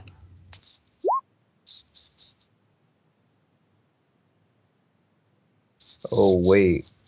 I just realized that. Oh. Never mind. Wait a second, I just got an idea, Pyrus chimes up. Laura? No, that's not possible, is it? No, never mind. I had an idea, but I don't think it's possible. Is Laura skilled in magic? Yes, she's skilled in magic. Yes, I wouldn't say skilled. I do use some magic, though. The only one here that I know of who could do any kind of manipulation spells is Lexan. Okay, well, it's just I don't want this to start a witch hunt, but Lexan is good at mind manipulation magic. Me and Kaji had our minds manipulated, and Laura lost a knife without having any recollection of losing one. Is it possible that she was manipulated into thinking she didn't lose it by Lexan? How dare you get rid of my Bane before I can successfully cross the screen?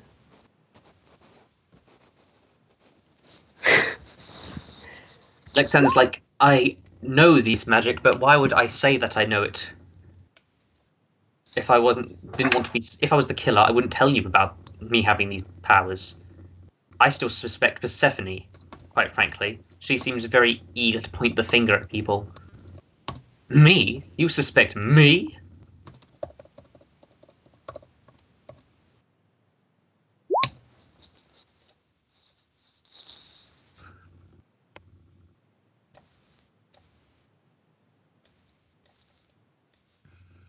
Fair point.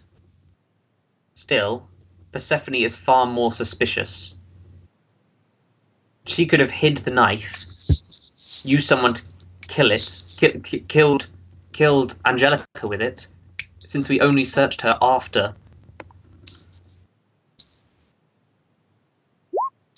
Not to mention, you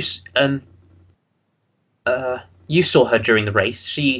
She's not opposed to using manipulation herself. She tried to manipulate Astra and Eric. Do you not remember? The other bodies all still look the same. She's just being a puppet master. I'm sure it's her. Persephone's like, I have no knowledge of magic whatsoever. You can give me an Pyro detect magic? Or... Huh? Can Pyro detect magic? Pyra can use detect magic. Hey. Would you like her to? Yeah. All right. That seems fairly useful. She closes her eyes and like moves her hand slightly. Okay, well, Eric, Kaji, they can both use magic, minorly. Myra's magic is a bit different, same with Laura's, very light-based. Lexan's magical power is very high. And, yes, Persephone does have magic. Mine? Well, of course I have magic. I'm using magic to detect magic. My magic's mostly based around time, though. And even then, it's not very strong ever since I stopped being the Torch of Power.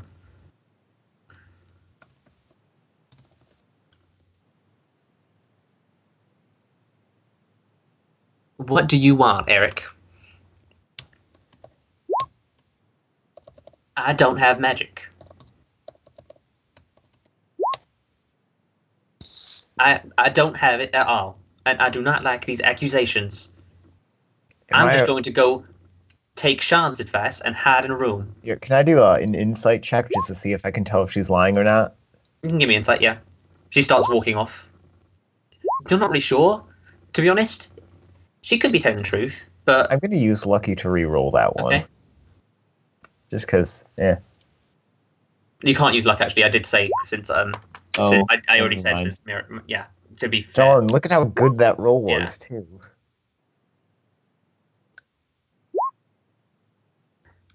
Wait, who are you getting pissed off about now? Persephone. Oh, good. I thought you were getting Okay, I'm pissed off gonna at go. someone else. I'm like, what? How can you have so many rivals? But yeah, Persephone walks off. I'm gonna go, like, physically stop Persephone from running away. She starts running. chase her. I'm gonna sprint after her using all of my Eric speed. Sherry is actually joining you, and she's much faster than both of you. And she's like, "Don't worry, I'll deal with her." I'm so suspicious of her. And she runs off. Eric can run at 44 miles per hour. Sherry is faster than Eric. So, Oh, dang. but yeah, Sherry chases down Persephone, but you quickly get out of breath because both of them are faster than you guys. Okay. Kaji, anything you want to do? As everyone's just running. Eventually, someone's gonna slip and like crack open their head on the tiles. Oh god, that's a very Final Destination sort of thing, isn't it? Yeah. I mean, to be fair, in one of them, didn't someone like die because they did a backflip? Oh god, no. They did a backflip and they landed wrong. Yeah. No, but my favourite Final Destination death was the elevator. The elevator was so What good. are you talking about? The glass pane was so ridiculous. No, elevator's got to be the best one.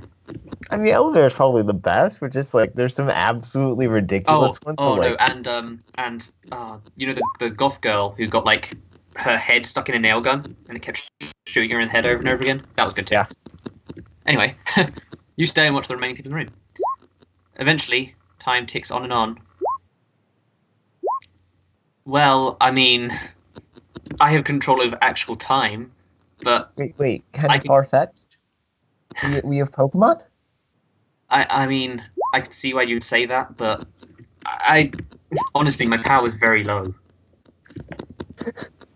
Oh god, no. At this point, I could probably slow time, but everyone would be slowed down, including myself. I could also slightly manipulate time, freeze people in place, that kind of thing. No, it's a very hit or miss kind of thing. It slows down everyone in a wide area, including myself. I can also teleport small distances.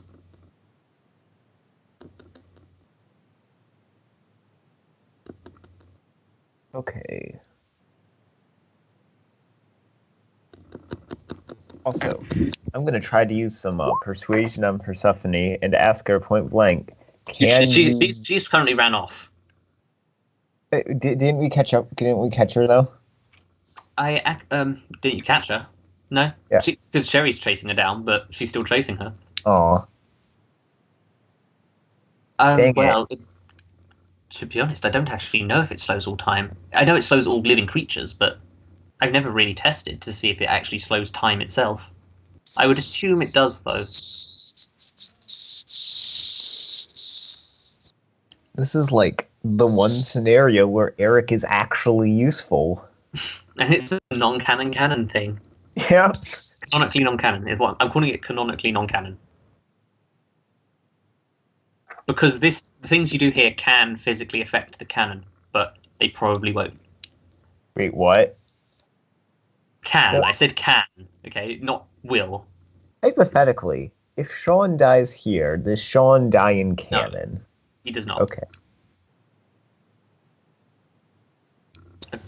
You hear the ticking sounding throughout the hallways, and the chime goes off once more. Well, you've spent plenty of time over this body. You want to take action? What? What do you want to do?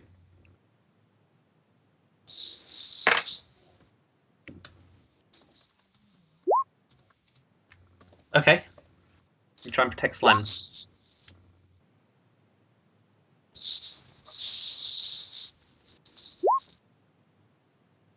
You can. I think you can only summon one at a time, if memory serves.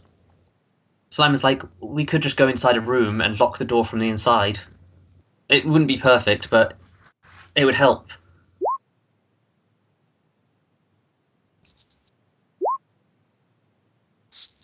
Well, at this point, you're cleared of you're cleared of all suspicion, aren't you? You came to the party before the daggers gone. After the daggers went missing, Kaji, and Eric are the only three people who I would 100% trust anyway.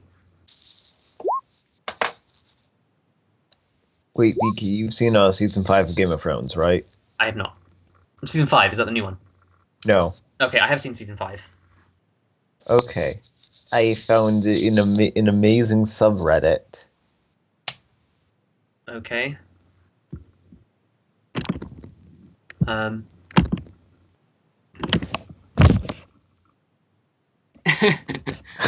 Okay. I don't even need to look at it to know that that's good. But okay. So you get inside a small bedroom, and just barricade the door. Simon just like sits down, leans up against the wall. Okay. No, there are no windows. No. He leans up against the wall. And is Kaji or Eric doing any final preparations before it goes dark again? I mean, I'm just gonna... Actually, wait, where are the knives right now, and can I get to them in time? Yeah, you can run over to the armory if you wanted to I'm gonna guard quickly it. run over to the armory, grab all the knives, and just kind of curl up in a ball around them. Okay. You grab the 6 knives and so Positioning them in a way that I won't stab Pyra. myself. Okay. Next to Pyra. So you're next to Pyra? Yep. Okay. Not you, I mean Kaji's next to Pyra.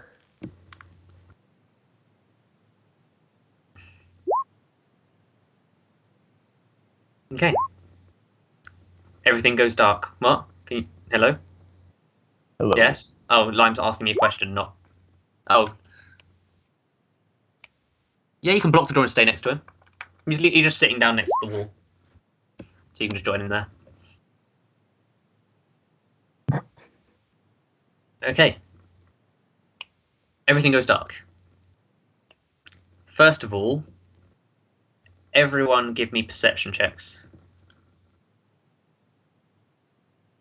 Obviously with advantage, because the daggers grant me night vision. No. Yes, even you. Everyone needs to do it. Mostly because something's going to happen to one of you. Not to one of you, but you know what I mean, near one of you. And it would be very suspicious if I said that, because you'd know who's with who.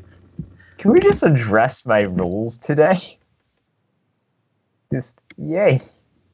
I have the Myra luck. Okay, and let's see what the Myra thing is. Eric, curled up into a fetal position, apparently has perfect hearing. The daggers might actually give you things. Astra, you don't actually hear it. Astra, again, I'm used to Astra. Myra, you don't hear anything, really. Ron, you don't either. And Eric, you don't hear anything either. None of you hear anything. Everything's completely silent. Let's go on. What do you guys want to do?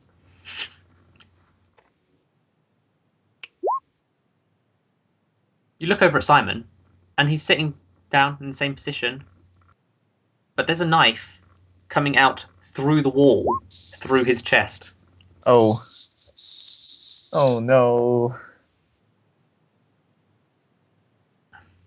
Eric's gonna check how many knives he has. Through the wall. You look down, and you see that you do indeed have 6 knives. Okay. So corner crouch mode did absolutely nothing. Kaji, you notice that Pyra's still with you. Dwight seems to have wandered off, though.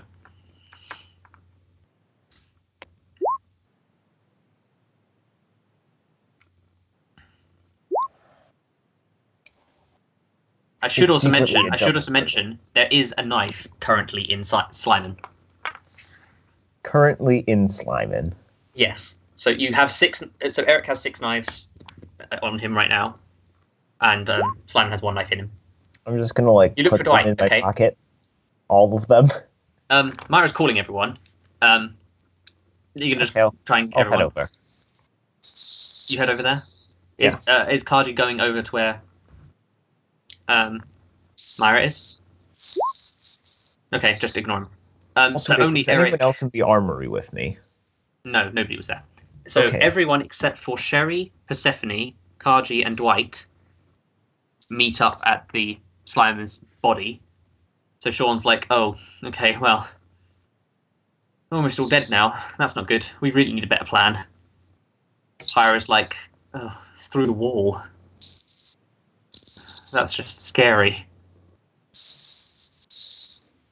Kaji, eventually you find Sherry, Dwight, and Persephone. Persephone has a fire poker sticking out of her stomach and she's screaming in pain.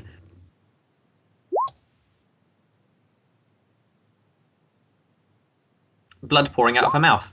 Dwight is very hastily trying to give her medical attention.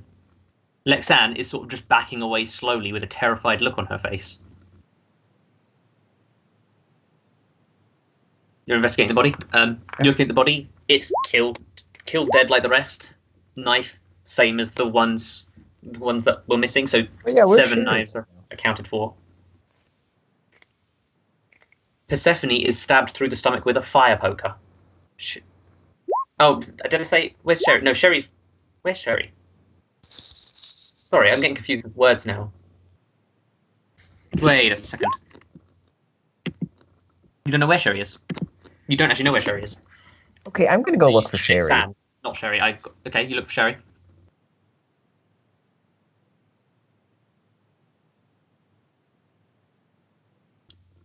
No, not Sherry is stabbing Persephone. No, there's the fire poker is missing. The fire poker's in Persephone.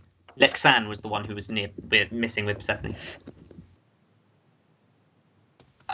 Dwight is like, just found her like this. She was screaming. She's got a fire poker in her, trying to help her.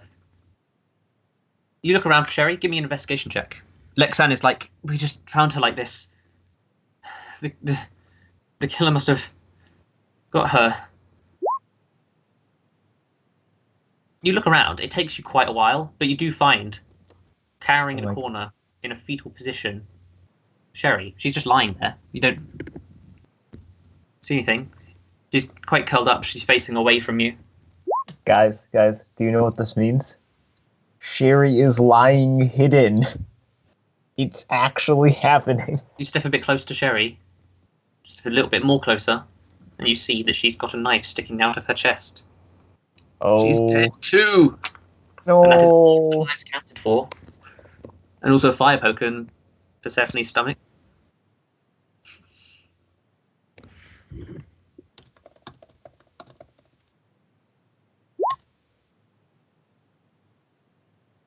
You hear shouting from the hallway, Eric.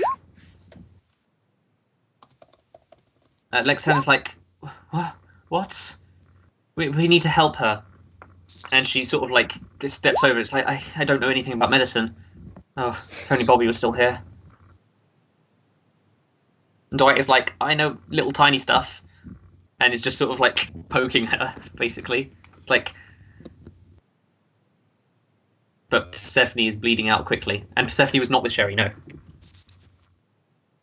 Sherry was chasing after Persephone, but they weren't together when the lights came back on. Persephone has a fire poker in her stomach.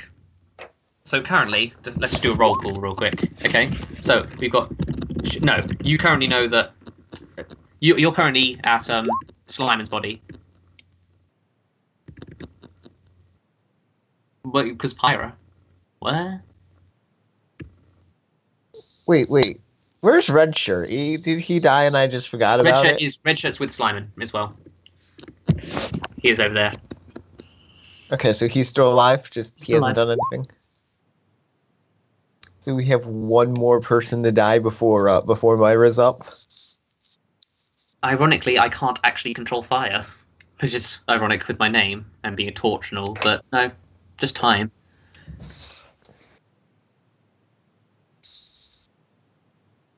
I did not do this. How could I do this? Dwight is like, I kind of need help.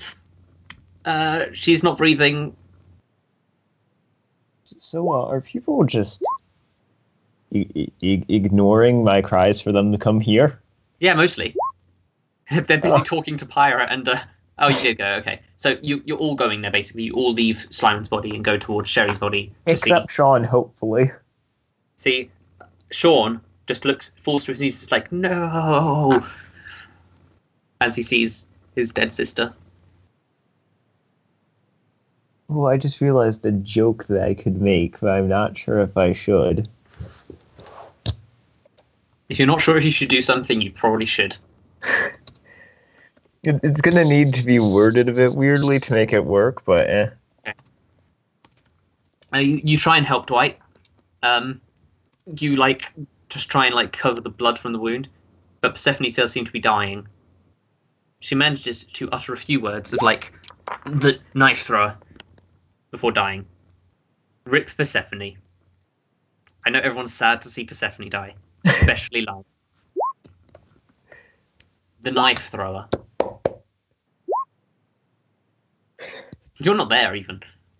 Can we just make a dance floor out of Angelica and Persephone? So that's Persephone dead. Eventually, everyone groups up. Now there's just 3 bodies, and you all fill each other in, just because it would be way too boring to argue all that.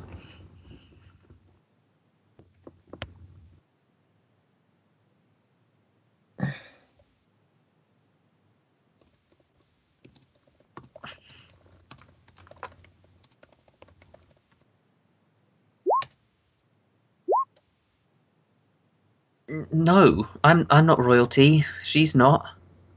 I don't get why she'd die. She even just said that she was with the light bearers. Why would they kill her?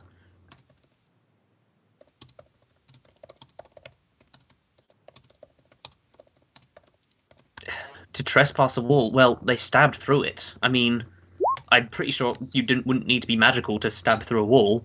Granted, you wouldn't really know where you're stabbing unless you had some means. Tough to say. I don't know what everyone's magic specifically is. Oh my gosh, the Some killer means. was Bongo. The killer was Bongo the whole time. He just needed some memes. That's actually a good point. Red Shirt even talks. It's like, yes, I think that's actually quite likely. If there was some whistleblower about the light bearers and what they do, makes sense to kill them. And it would also make sense why... no. In that case, Laura is quite suspicious. Why did she not die after revealing that she was one?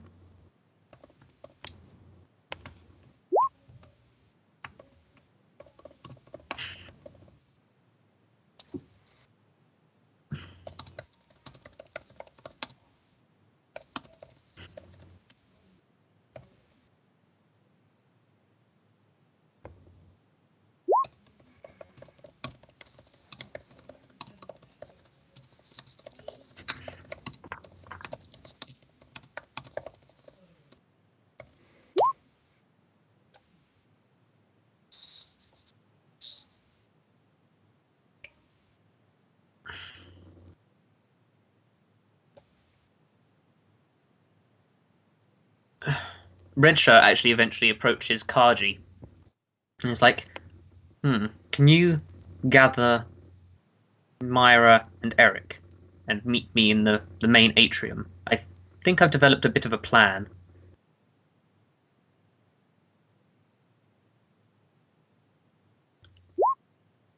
Okay. You all gather in the atrium with a Red Shirt. It's like, me and Myra are the only remaining royalty, which means we're naturally the next logical target. Laura is a target potentially as well, but I don't think we'd need to worry about her as much as we would need to worry about the royalty themselves. Strangely, the killer has left themselves with no knives. We could quite easily secure all 8. But what I'm thinking is, me and Myra stick together, you two and anyone you trust, guards. It's not ideal. If you have any other suggestions, I'm all ears.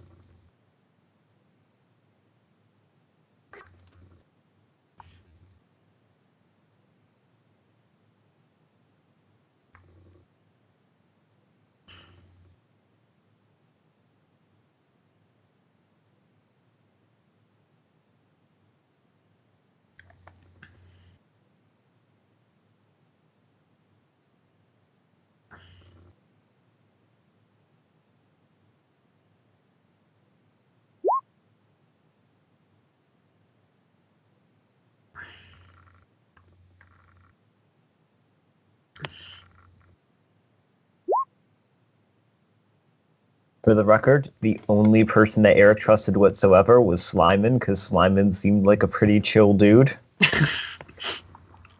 Lol. He doesn't even trust his own right-hand man in Sean. Even though odds are it probably isn't Sean.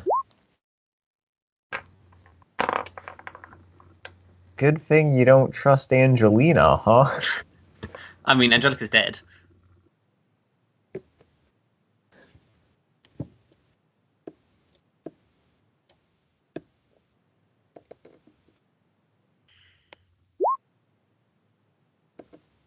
Oh, Lexan.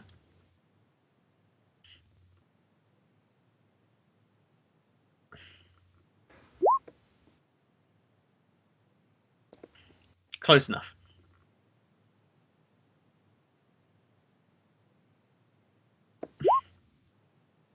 Not that close anymore.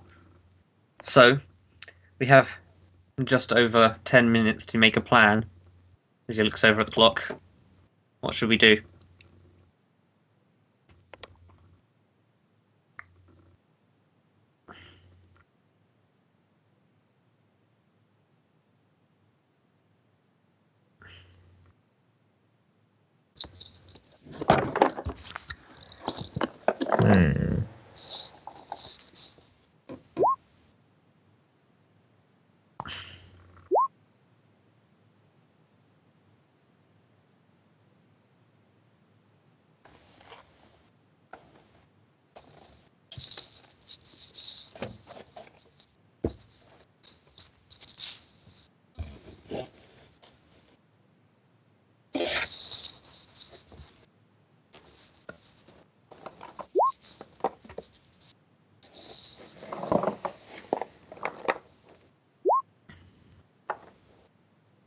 Well, we know from Sherry's testimony that there are 3 light bearers in total. Laura and Sherry are 2 of them.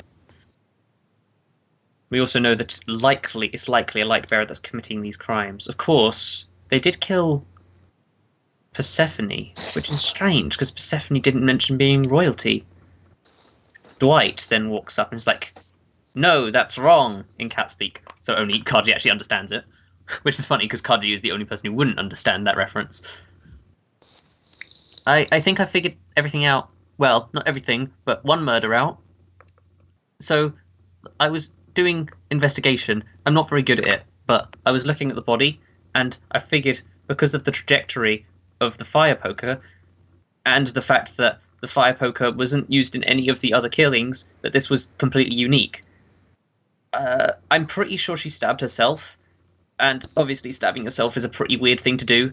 So I think Lexan probably used mind magic on Persephone to stab herself because she suspected her and she was with her at the time that the lights went back on. It's also entirely possible that she used mind magic to make me forget about this because I was nearby too. But that's just a thought. Okay, where's Lexan right now? I have a question for her. You can go find her. Yeah, I'm gonna go find her. Yeah, you walk around and eventually find her after a couple minutes of walking. And I'm gonna actually. Can I have a couple people come with me? Who? Hey, Hey Myra, do you want to come with me? Hey Dwight, do you want to come with me? Oh, I guess. Okay. Let's ask her this question. And probably try to persuade her. No, I didn't. Of course not. How could you suggest something like that? Okay, I'm also going to perform an insight just to see if I can tell if she's lying. Yeah, she's hiding something, definitely.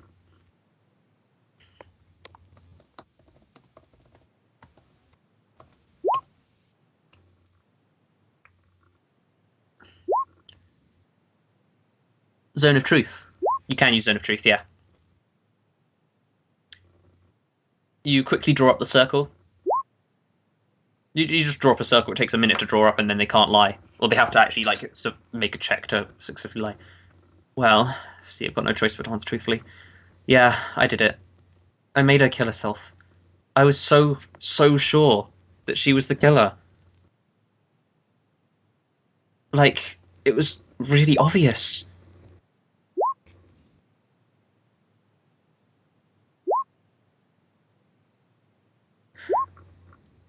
No, I'm not a part of the Light Bearers. Truth be told, I didn't hear about them at all until today. You're actually like fine with her killing Persephone. Lol. No, I haven't killed anyone else. And from the zone of truth, you know that she's not lying. Actually, it did get me thinking, but I'm not sure. I think I know who the killer is. Honestly, I'm pretty sure I know who it is, but Well, she's going to tell you her theory. Does anyone want to quickly say who they think it is? In fact, oh, you think it's Pyra? Okay. Who does Eric think it is? I mean, honestly, this is just like based on what I know of mysteries. This seems like who would most likely be based on the tropes. Okay, and Kaji, who do you think it will be? Just because it's fun to guess.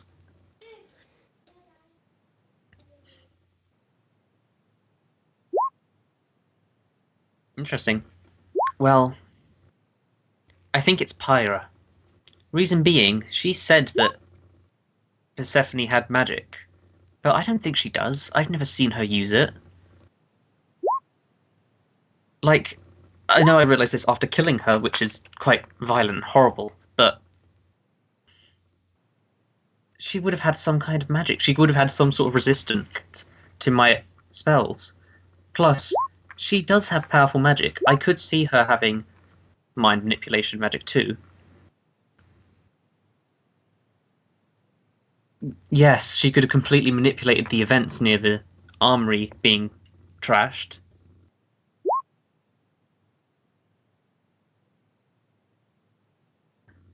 Yes, being very forceful of a cover-up. Maybe we should set up a plan to catch her.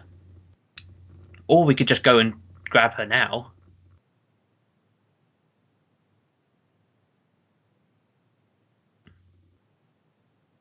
Last I saw her, she was heading towards the library.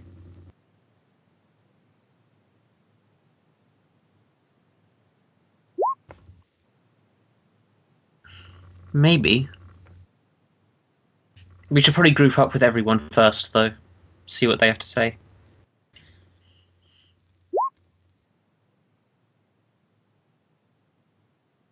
Are you going to group up?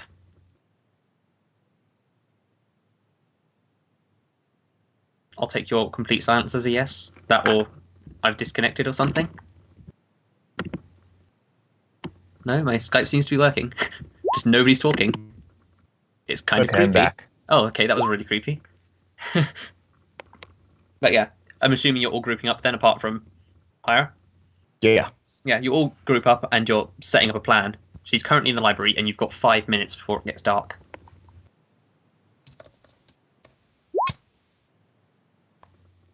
We should probably just tie her up. That's what Laura says. Like, I'm not into killing people mindlessly. If we capture her, then she can face a trial. Yeah, they all grouped up just now. she can. That's true. Yes. Oh, I actually know something. And Sean chimes up again. I have this thing, magical rope. And he pulls out some magical rope. Basically prevents using any spells while you're tied up with it. Dang it, I was hoping we would get to kill her. Dang it. Okay, anyway.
So, what's the plan specifically? Laura says. We just rush her and knock her out? Or should we try and talk to her first? Someone could try and distract her. Either way, I think we should all get involved in this.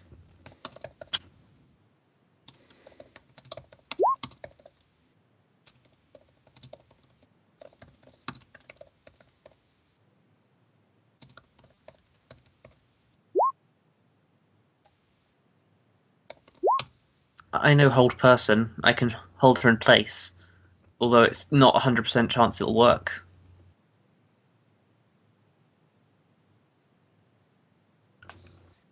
Why don't we just wing it? Sean says. I mean, we don't have much time to make a full-on plan anyway. We're running out of time.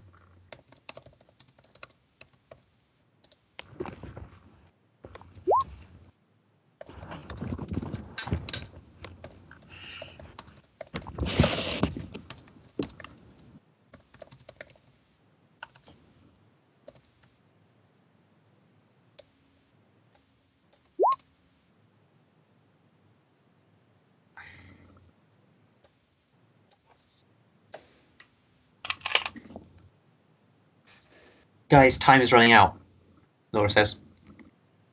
We need to go now.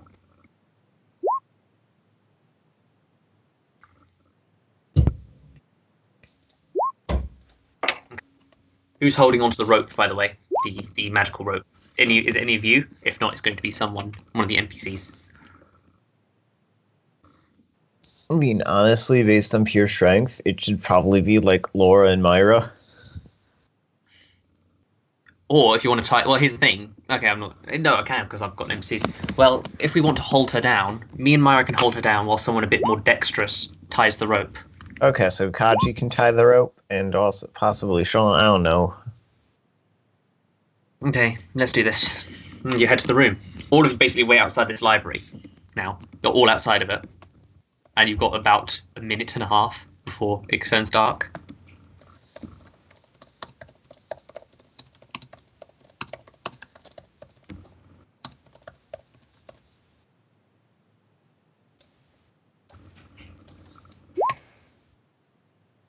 Okay, so you're walking inside. Yeah. Eric, yes. What can I help you with?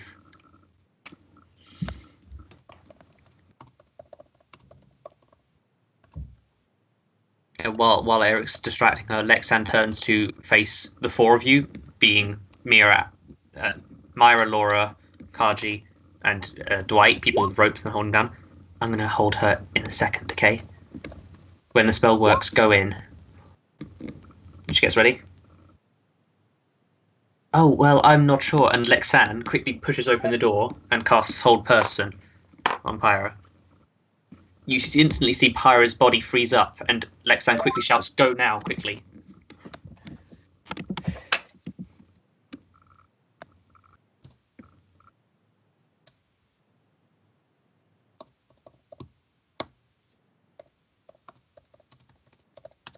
Okay, so are they going now? Well, I don't know. Are they going now? Laura's starting to move. Dwight's starting to move. So you're just basically gonna rush her? You're like, what do I do?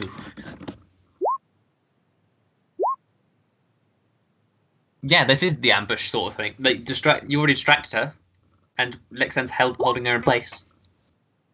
Okay, cool. Yeah, no, it is automatic. I was just making sure that's what you were doing. You weren't last second twisting. The plan goes off without a hitch. The plan was very strong, and you managed to hold her down. Kaji and Dwight managed to tie the rope while Myra and Astra, not Myra and Astra, that would be weird, Myra and Laura hold her down, and you managed to completely tie her up. Sean then steps up and is like, now let's see who really committed these murders, and grabs at Pyra's face, pulling on it, and off it comes like a mask, revealing none other than Mocha. Mocha says, and I would have gotten away with it too if it weren't for you meddling buggers. And Sean's like, no, that can't be right. And he grabs at her face again and starts pulling off. Yeah, who's under that mask? And pulls off the Mocha mask. Oh my goodness, it was Greta the whole time. None other than Thundron. No, please let it be Greta. Oh, Please. drat. Well, I guess that was fun for a while. And he stands up, completely pushing everyone off of him and getting the rope off of him. Nobody died. This was just a way to relieve boredom.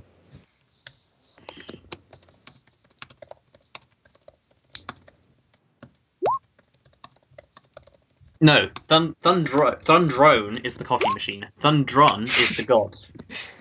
The god who does coffee machine things, basically. But Thundrone is this world's Thundron, which is funny. Lime immediately got Oh god. You know, I probably shouldn't have broken the space-time continuum so much, bringing people from several different dimensions together. Oh well. I guess I can get rid of most of you now. And he swipes his hand, and most people disappear. Everyone except for the PCs, so the three of you just completely disappears. The mansion, the castle that you're in completely disappears. And you find yourself in this big black area. Nobody died, okay? This was nothing, this wasn't real. None of this happened. In fact, you're not even technically alive. You're kind of like clones who have the same memories as the people who you're made clones of. So yeah, you're going to stop existing pretty soon. That's kind of time to have an existential crisis. You know, you don't actually exist. So yeah, kind of awkward. Of course, that would kind of make me a bit of a dick. Yeah, you could have, shoulda, woulda.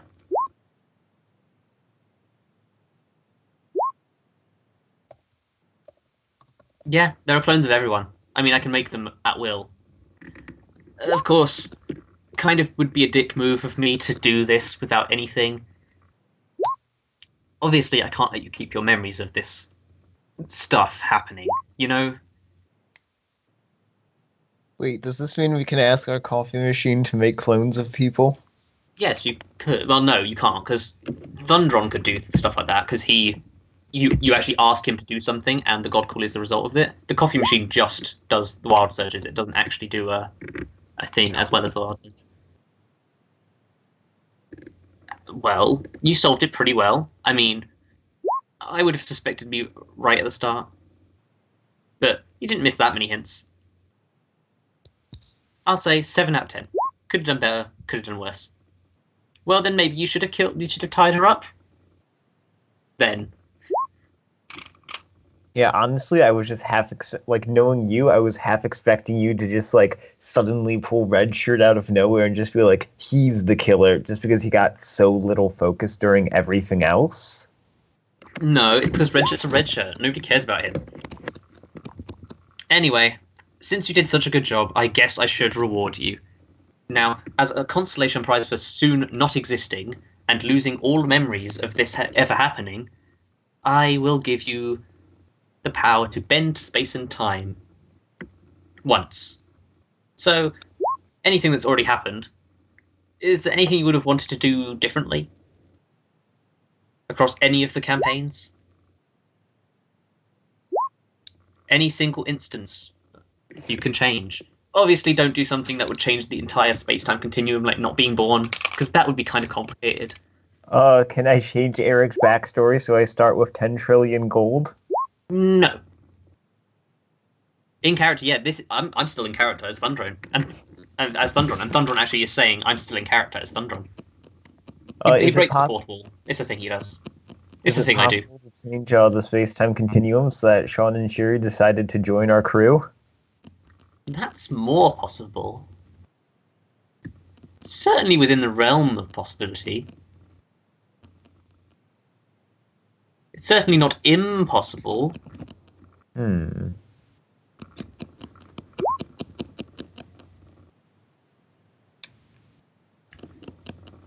Could you give Astra a Tsundere follower? Well, here's the thing. Has she ever had an opportunity in her life to have a Tsundere follower that you missed out on?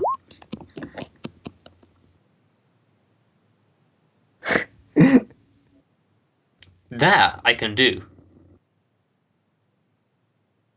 Okay, so... I could certainly change it so you played board games instead of Sean. And then Kaji realizes that it was only just board games and his life plummets.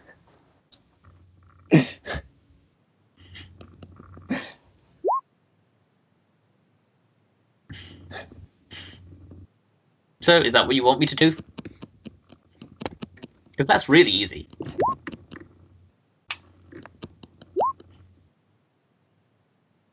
Are there any catches to any of these more difficult things? Well, I mean, you could screw up the entire space-time continuum. So if you change something really early on, it could have quite a lot of differences later on. You know? Would it be particularly bad to change the Sean and Sherry thing, or? To what? To put them on your crew? Yeah, and have them kind of chilling out with us on the current planet. Would that be bad if I did that? Who knows? I mean, I know, but I'm not going to tell you. Way less fun that way. What? Could I make more than board games happen? Well, technically, I could make it so you start playing board games with him, and depending on how Kaji would act, would be where things go. Bear in mind, this is also when Dwight was under the effects of a certain coffee.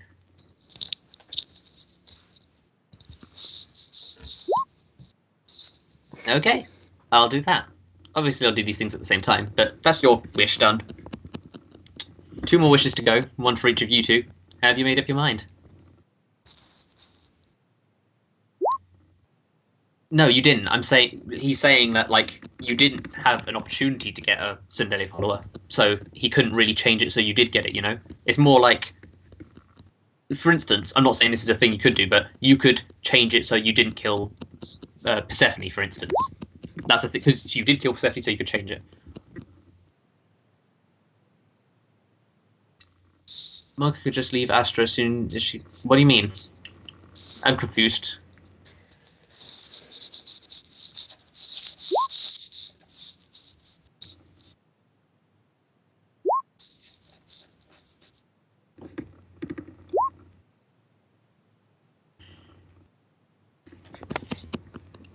I get that. Well, no, because, like, they two have never met at all. It's more like... So, you know how you make decisions in every session of, like, oh, I'll do this or that? You can change it so it's the opposite of the thing you did. Or something different happened. So you could change it so you didn't kill Persephone. That's an example of something that could change things. Or you... I don't know. No, not from this. You're gonna have to Right work now, I'm hard to just get Tsundere. running all of the possibilities for the Sean and Sherry thing through my head because I'm seriously considering that one just because memes.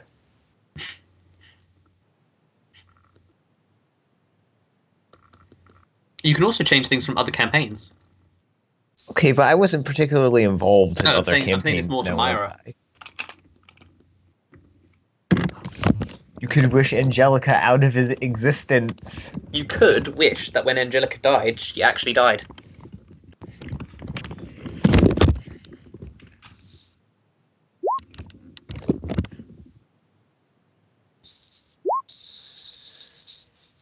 Or would it? The campaign is called Angelica Strikes Back. Yeah, and for all we know, it could mean Laura also dies. Who knows? Who knows indeed? You could have it that Dwight never joined you on the ship. Actually, is there even room for Sean and Sherry on our ship, or Not really. You're currently at max capacity with 6 people. How big are the beds? I mean, there's 3 rooms, and each room has 2 beds. So, But how big is each bed? I mean, Kaji and Dwight could share a bed. Okay. So, doing the math quick. Okay, that should hopefully work out. I guess Sean can be bedmates with Dimble, I guess. Why? He doesn't need that much room. You could wish that. Do it!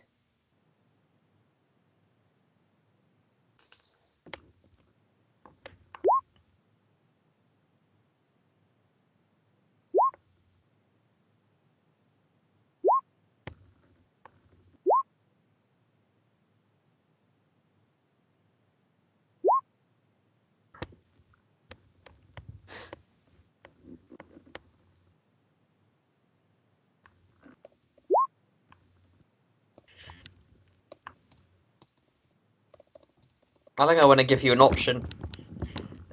Actually, yeah, I can do that, because while you guys are deciding, Kaji disappears from this land, and Kaji's currently walking out of the fiery dungeon on that planet, which I can't remember the name of course. Just finished with it.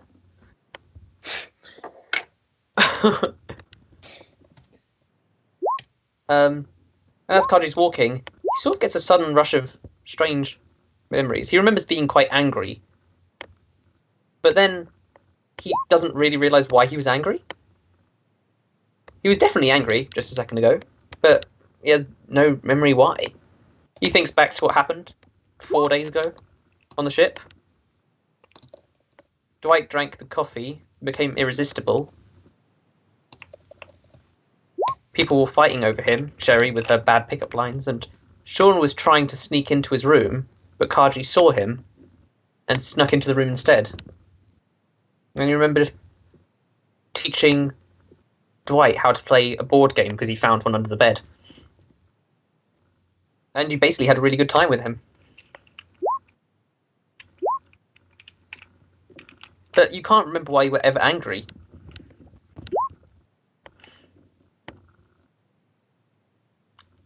One thing you do remember, though, is that you left Dwight in the place where you landed your ship, and you remember he seemed extremely appreciative of you teaching him how to play a board game. I can't tell how much of this is innuendo. None of it, actually, apart from the last bit. Maybe there's a little bit of it. It's okay. One of the board games was Spin the Bottle, nothing much. Spin the Bottle with only 2 people.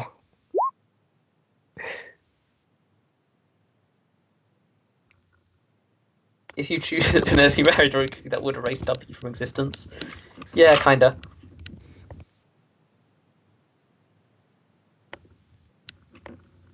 So yeah, that's now canon. Board games. So Dwight never had that conversation with Eric about... In fact, Dwight had a different conversation with Eric, which I'm going to PM Rob in Skype. Oh, fun.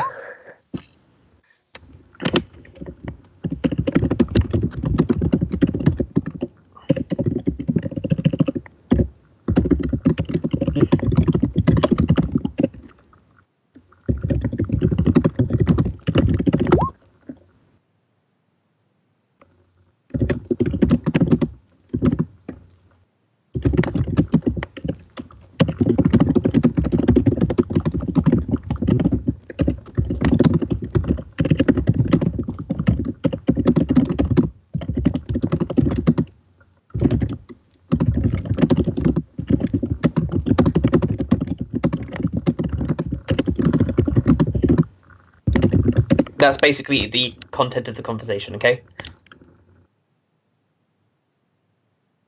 Okay.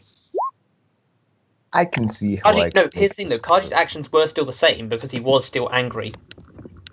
But he was just in a bad mood for no particular reason. So it does change things, but it doesn't change all things. I can find a way to make that work. Yeah, I think that's a good thing. It makes much more sense though. It does make canonical sense though, doesn't it? You can confirm Yeah, that. oh, Kaji, just wait until you see what Eric has in store.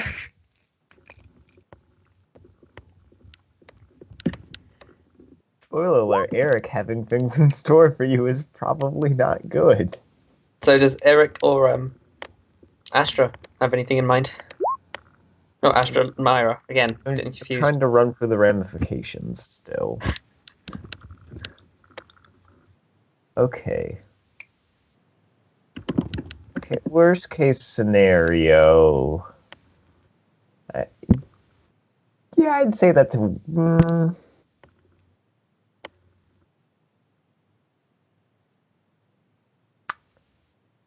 You know what? Gonna go for it. Okay. Actually, can I add the specification of like the sharing that thing just for the sake of working out how they actually got onto the crew in the first place? And like how we handle that, seeing as there's technically not enough beds for everyone. Yeah, I can. Yeah. Yeah, so Sherry and Astra sharing the bed, and then Dwight and Sean just because, or not Dwight. No, not Dwight and Sean. They can set up temporary Jimble beds. and Sean. They can set up temporary beds in Oh, good. in the like living area and stuff. Good. Not I was for gonna them. go Obviously, Dimple they're and Sean on just guests. It's for James and Dimple because they're not here. Yeah. They live in temporary beds. Or you can just put another bed in. You can just buy another bed. If they got money, they'll buy another bed and put them in the rooms, in 2 rooms. Okay, wait. Who's currently in my room? Currently, who is with you? Dimple, right? No. Wait. I was the one who took the room by myself, so I'm pretty sure I'm probably roommates with Dwight. No, Dwimble, because Dimble, because Dwight and Dimble swapped rooms, so Dimble could be with Kaji. Okay, so they're buying temporary beds, and are they setting it up in the main area or in? No, they're going to rooms? set it up in. Let's just say they have an empty room to themselves, because fuck it, too much complicated. Too much complicated otherwise. Dang it! I was hoping for more shipping possibilities. Oh well. Can you change it so Stephanie was a Sunday that admired me truly, and as such, swore loyalty became a servant? Okay, but yeah, I'm gonna finalize my decision. That's gonna be a thing that happened now, and just Davo and Bongo will come back with no clue what happened. Yes. So your decision is that they chose to join your crew. Yes. That is what you're saying. They chose to join your crew. Yes. Okay. You remember. So you get wiped off this thing, and you're currently walking out of the fiery temple on the planet 2, grouping up with everyone. And you remember something. You remember Sean and Sherry. They said they had to handle something, but as soon as they've handled it, they would have joined your crew. And you promised that in the meantime you would have set up 2 beds for them, because they are officially members of your crew. They just needed to handle something first. So they're not on the planet currently. Dang. But they are parts of your crew. Okay, I have a feeling they probably would have ended up joining soon anyways. This is just speeding along the process, but Can you change it so Thunderon offered you a Sunday servant instead of this? That's pretty clever, but this doesn't exist, so no. Currently, we're in a plane of nothingness. In fact, this universe is going to collapse in on itself pretty soon, and you're the only one left here, so... Wait, is Sherry a tsundere?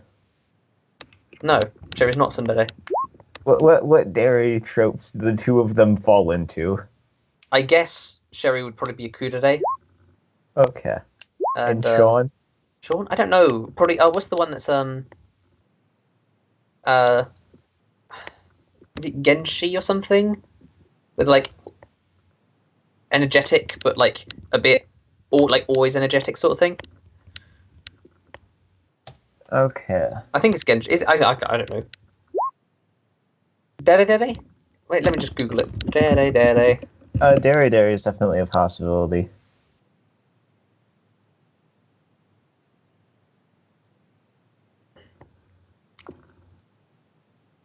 I don't know what is a dere. What is a dere? Dairy is apparently just like really like sweet and kind and generally energetic. Yeah, So, like, I guess yeah. mildly.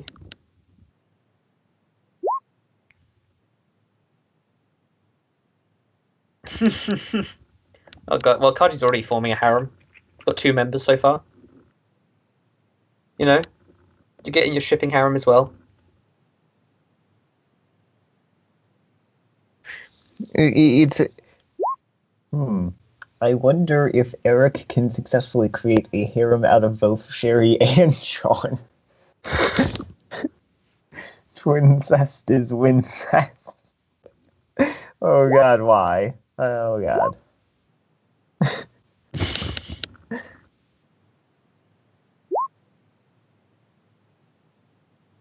So what is Myra going to wish for? As the universe continues to collapse in on itself. You know, you're not going to exist for much longer.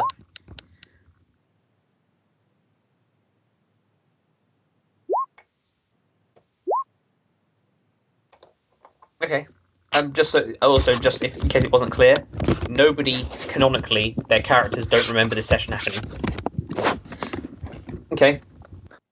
So Kaji would have no recollection of this. Eric would have no recollection of this.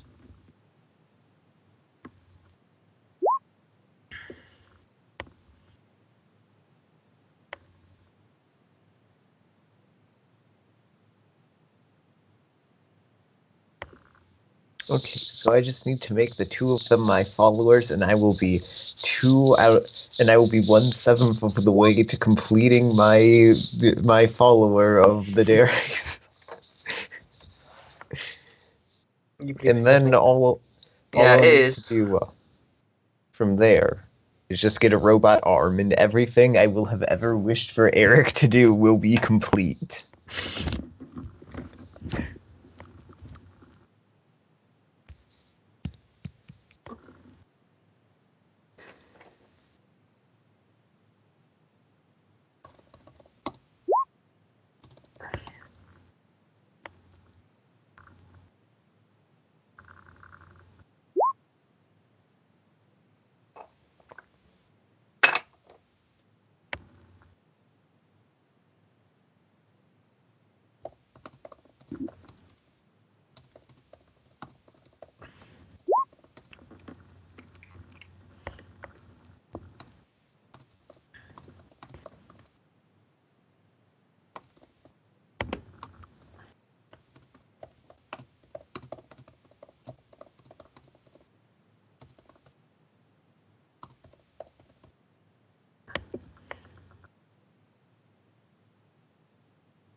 One opportunity to change time and space. You're really thinking about it.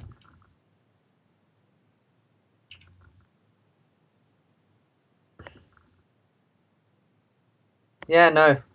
Eric's always going to have his other ships.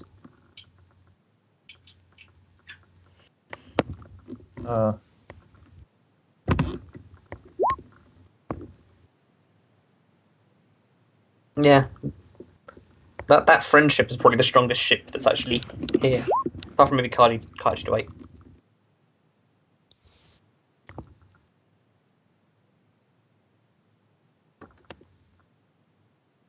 Wait, oh my gosh. I just realized, I just remembered, the perfect image that describes our thing so far. Give me a second, I gotta find it.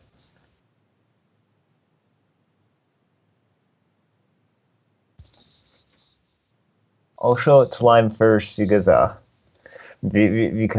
she'll get the joke, and then if she thinks it's good, I'll share it with the rest of you guys.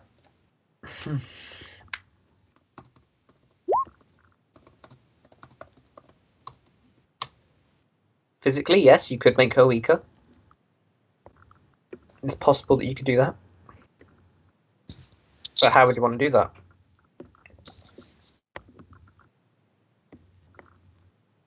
You could make it so she was born with one leg.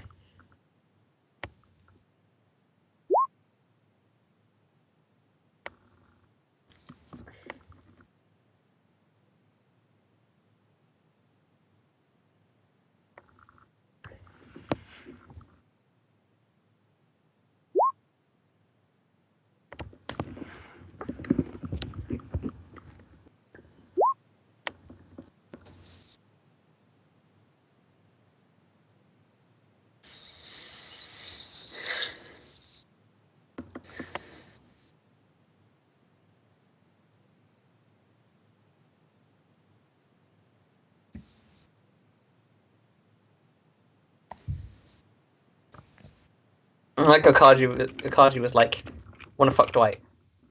And Rob is like, wanna fuck Sherry. Both clearly thinking with their dick. So is Myra gonna think with her dick?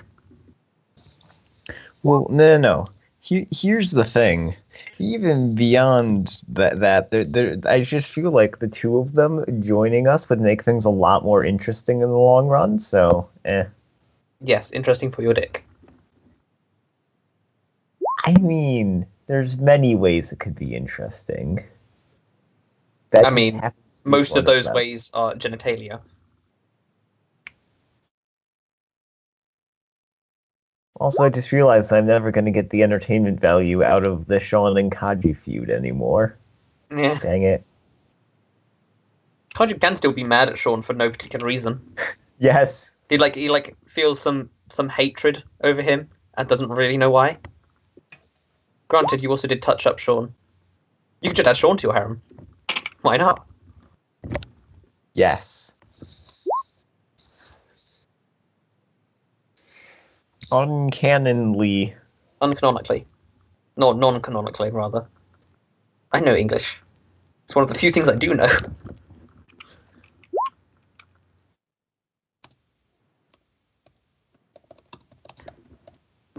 You can't really do that. You need to change an event. So sort of like, I wish that when Laura was born, she had something wrong with her that made her weaker. Or when Ashla was born, she was born with something that made her stronger, maybe.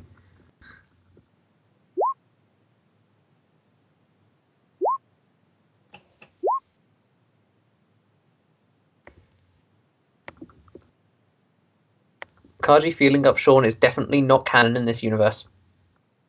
Unfortunately. But it is canon in the multiverse. And will always be canon in the multiverse. Canon. Yeah? Also, I'm sad that Eric did not get to kill Persephone. You don't need to say it publicly, no. However, obviously, if it affects other people, then they will know.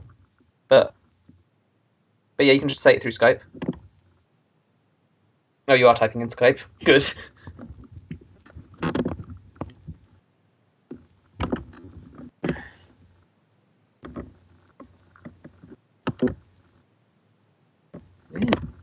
The button working's not clicking. Wow, that was a good sentence. Well done. You managed to sentence.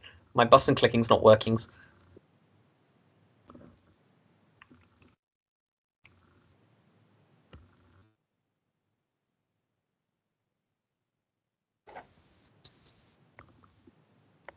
So, are you two happy with what you picked?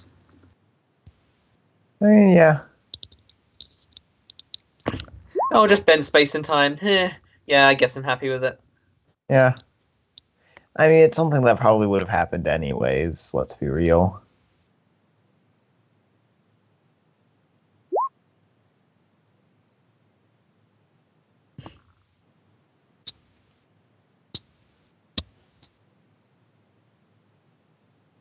What do you think of the session? Like the murder mystery, sort of, but not really murder mystery. It was interesting. We should do something like that in the main campaign and let Eric be useful. Eric? Useful? It's okay. Eric will be useful when you're all running to him with relationship advice because your ship's got too complicated. That is a good question. What is Eric going to tell? If Eric's going to tell Kaji things, Eric is going to tell Kaji things next week. Lime, that is so specific. Like, my oh god. my gosh. I That is really so wish I could know painfully what it is specific. right now. I mean, I really wish I could does? find out. it does make sense. But here's the thing, does it make sense with her backstory completely?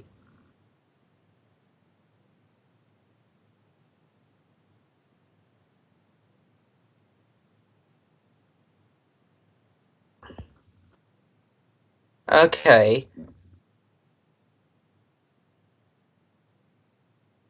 Okay. Hmm.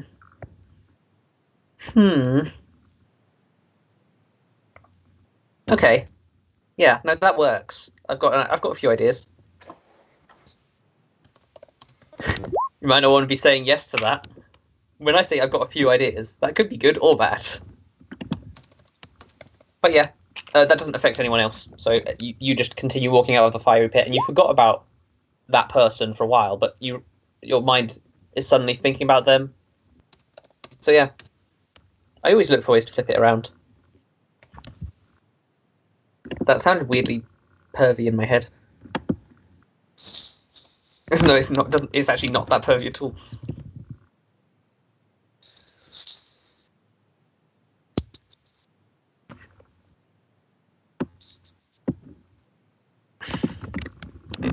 But yeah, that happens, and he's like, very well.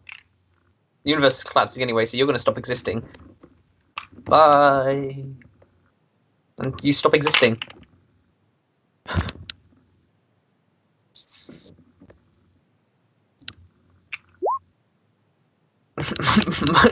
Well, in this universe, she does, because this universe never really existed. Thundron made clones of you guys.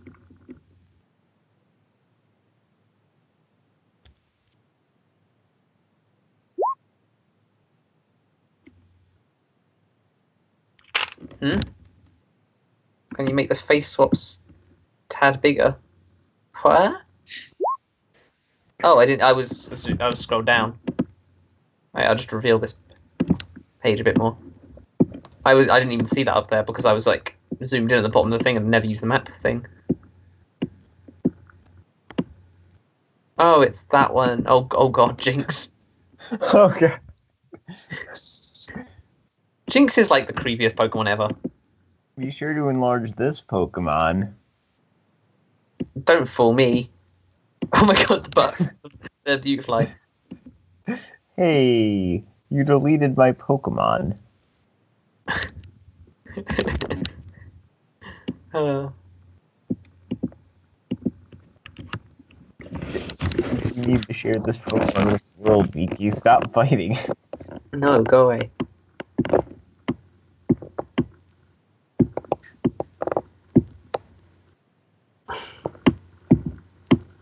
Miki hates 4chan confirmed.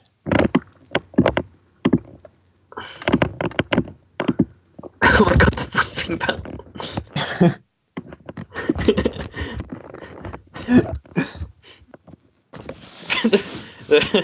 the Beautifly is the best one though.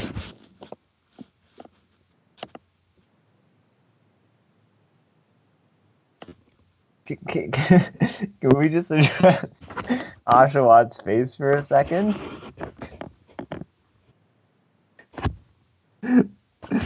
Also, I didn't notice it at first, but Brock Pikachu's pretty great.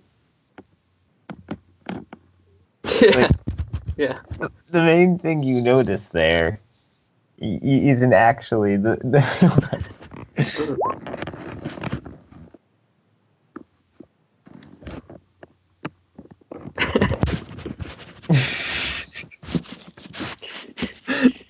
No, I think my favourite is the Beautifly with the May face. That's just like, I'm sick of your shit.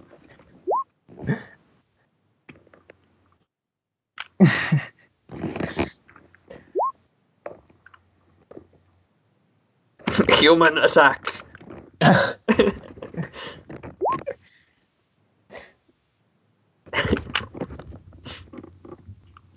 Brock Jinx is something else.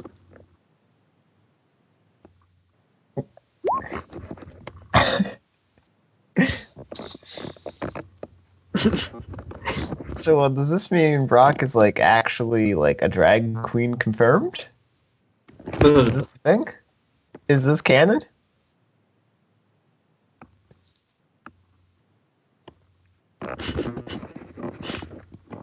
Oh my god, no. Oh no, I was going to make a reference, but nobody would understand it, so it's pointless thing.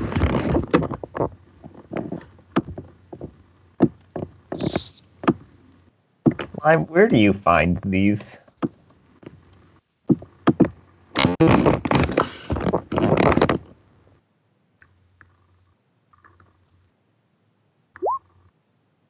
Google.com.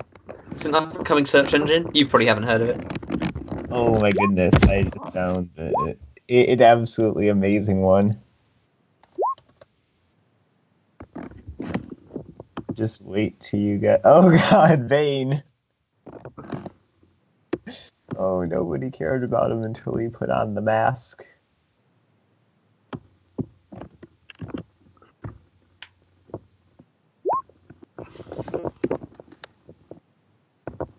Okay, see ya. Wait, you gotta enlarge this one for me really quickly, just 'cause it's amazing. Where is it? Oh, there. Okay. Just put it there.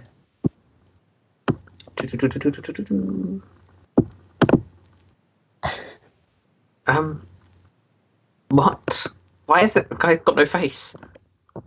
Because they stole Silence face to put it on everyone else. Oh. Just look at Silent Pikachu for a second. Just.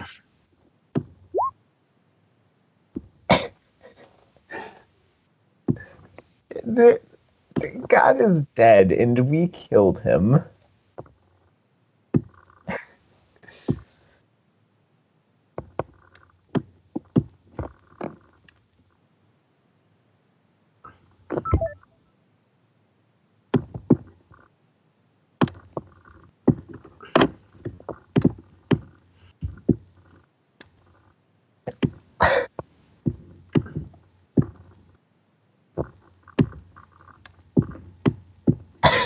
There we go. That should terrify anyone who comes in.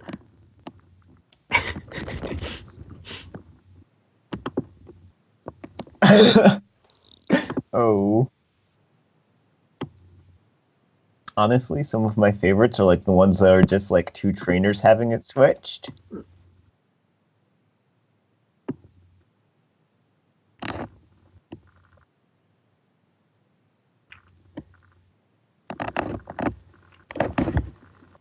I just put a new one on. Yeah, see. So the one on the left actually looks really normal. Like seriously, if you just looked at the one on the left, you'd just assume that was actually how it was meant to be. Then there's Dawn.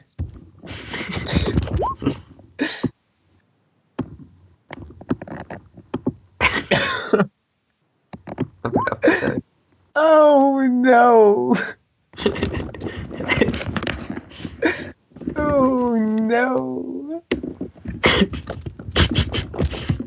Okay. We're gonna go now. Okay, I see you. See ya. It was fun. We gotta make a group chat only for sharing poker faces. Poker face, poker face.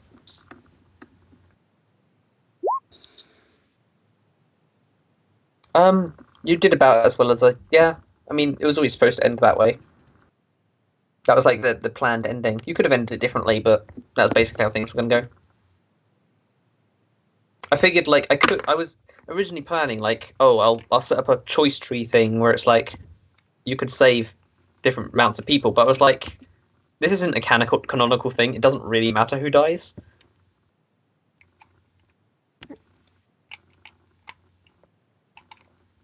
I wanted to make it so there were multiple people who you could logically suspect, being Persephone, Laura, Redshirt. Like, there were several people who you could quite easily suspect. And even one of the people it wasn't like a cringy thing where it's like, oh, I suspect you first, so it's obviously not you, sort of thing. Like a Danganronpa thing, you know? I wanted to make it so it was actually one of the people you could suspect was the actual baddie.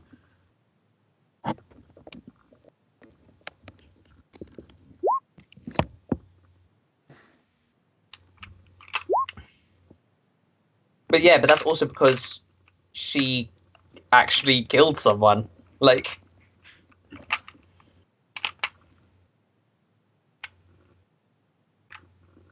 also, Dwight wearing a Kaji onesie would be the cutest thing ever. Also, kind of creepy because it would be like you killed Kaji and it's like wearing his skin. Yeah, I mean, to be fair, I debated using like actually like Persephone's face as a mask. I debated including that detail. That would have been very awkward. Oh, I was expecting Persephone to be one of the people when I chose that outfit. But yeah, I'm gonna go now. Let's hope Bungo's recording doesn't go for like 3 more hours before he realizes we've stopped. 27 hours later, it's still recording. So yeah, peace. Peace.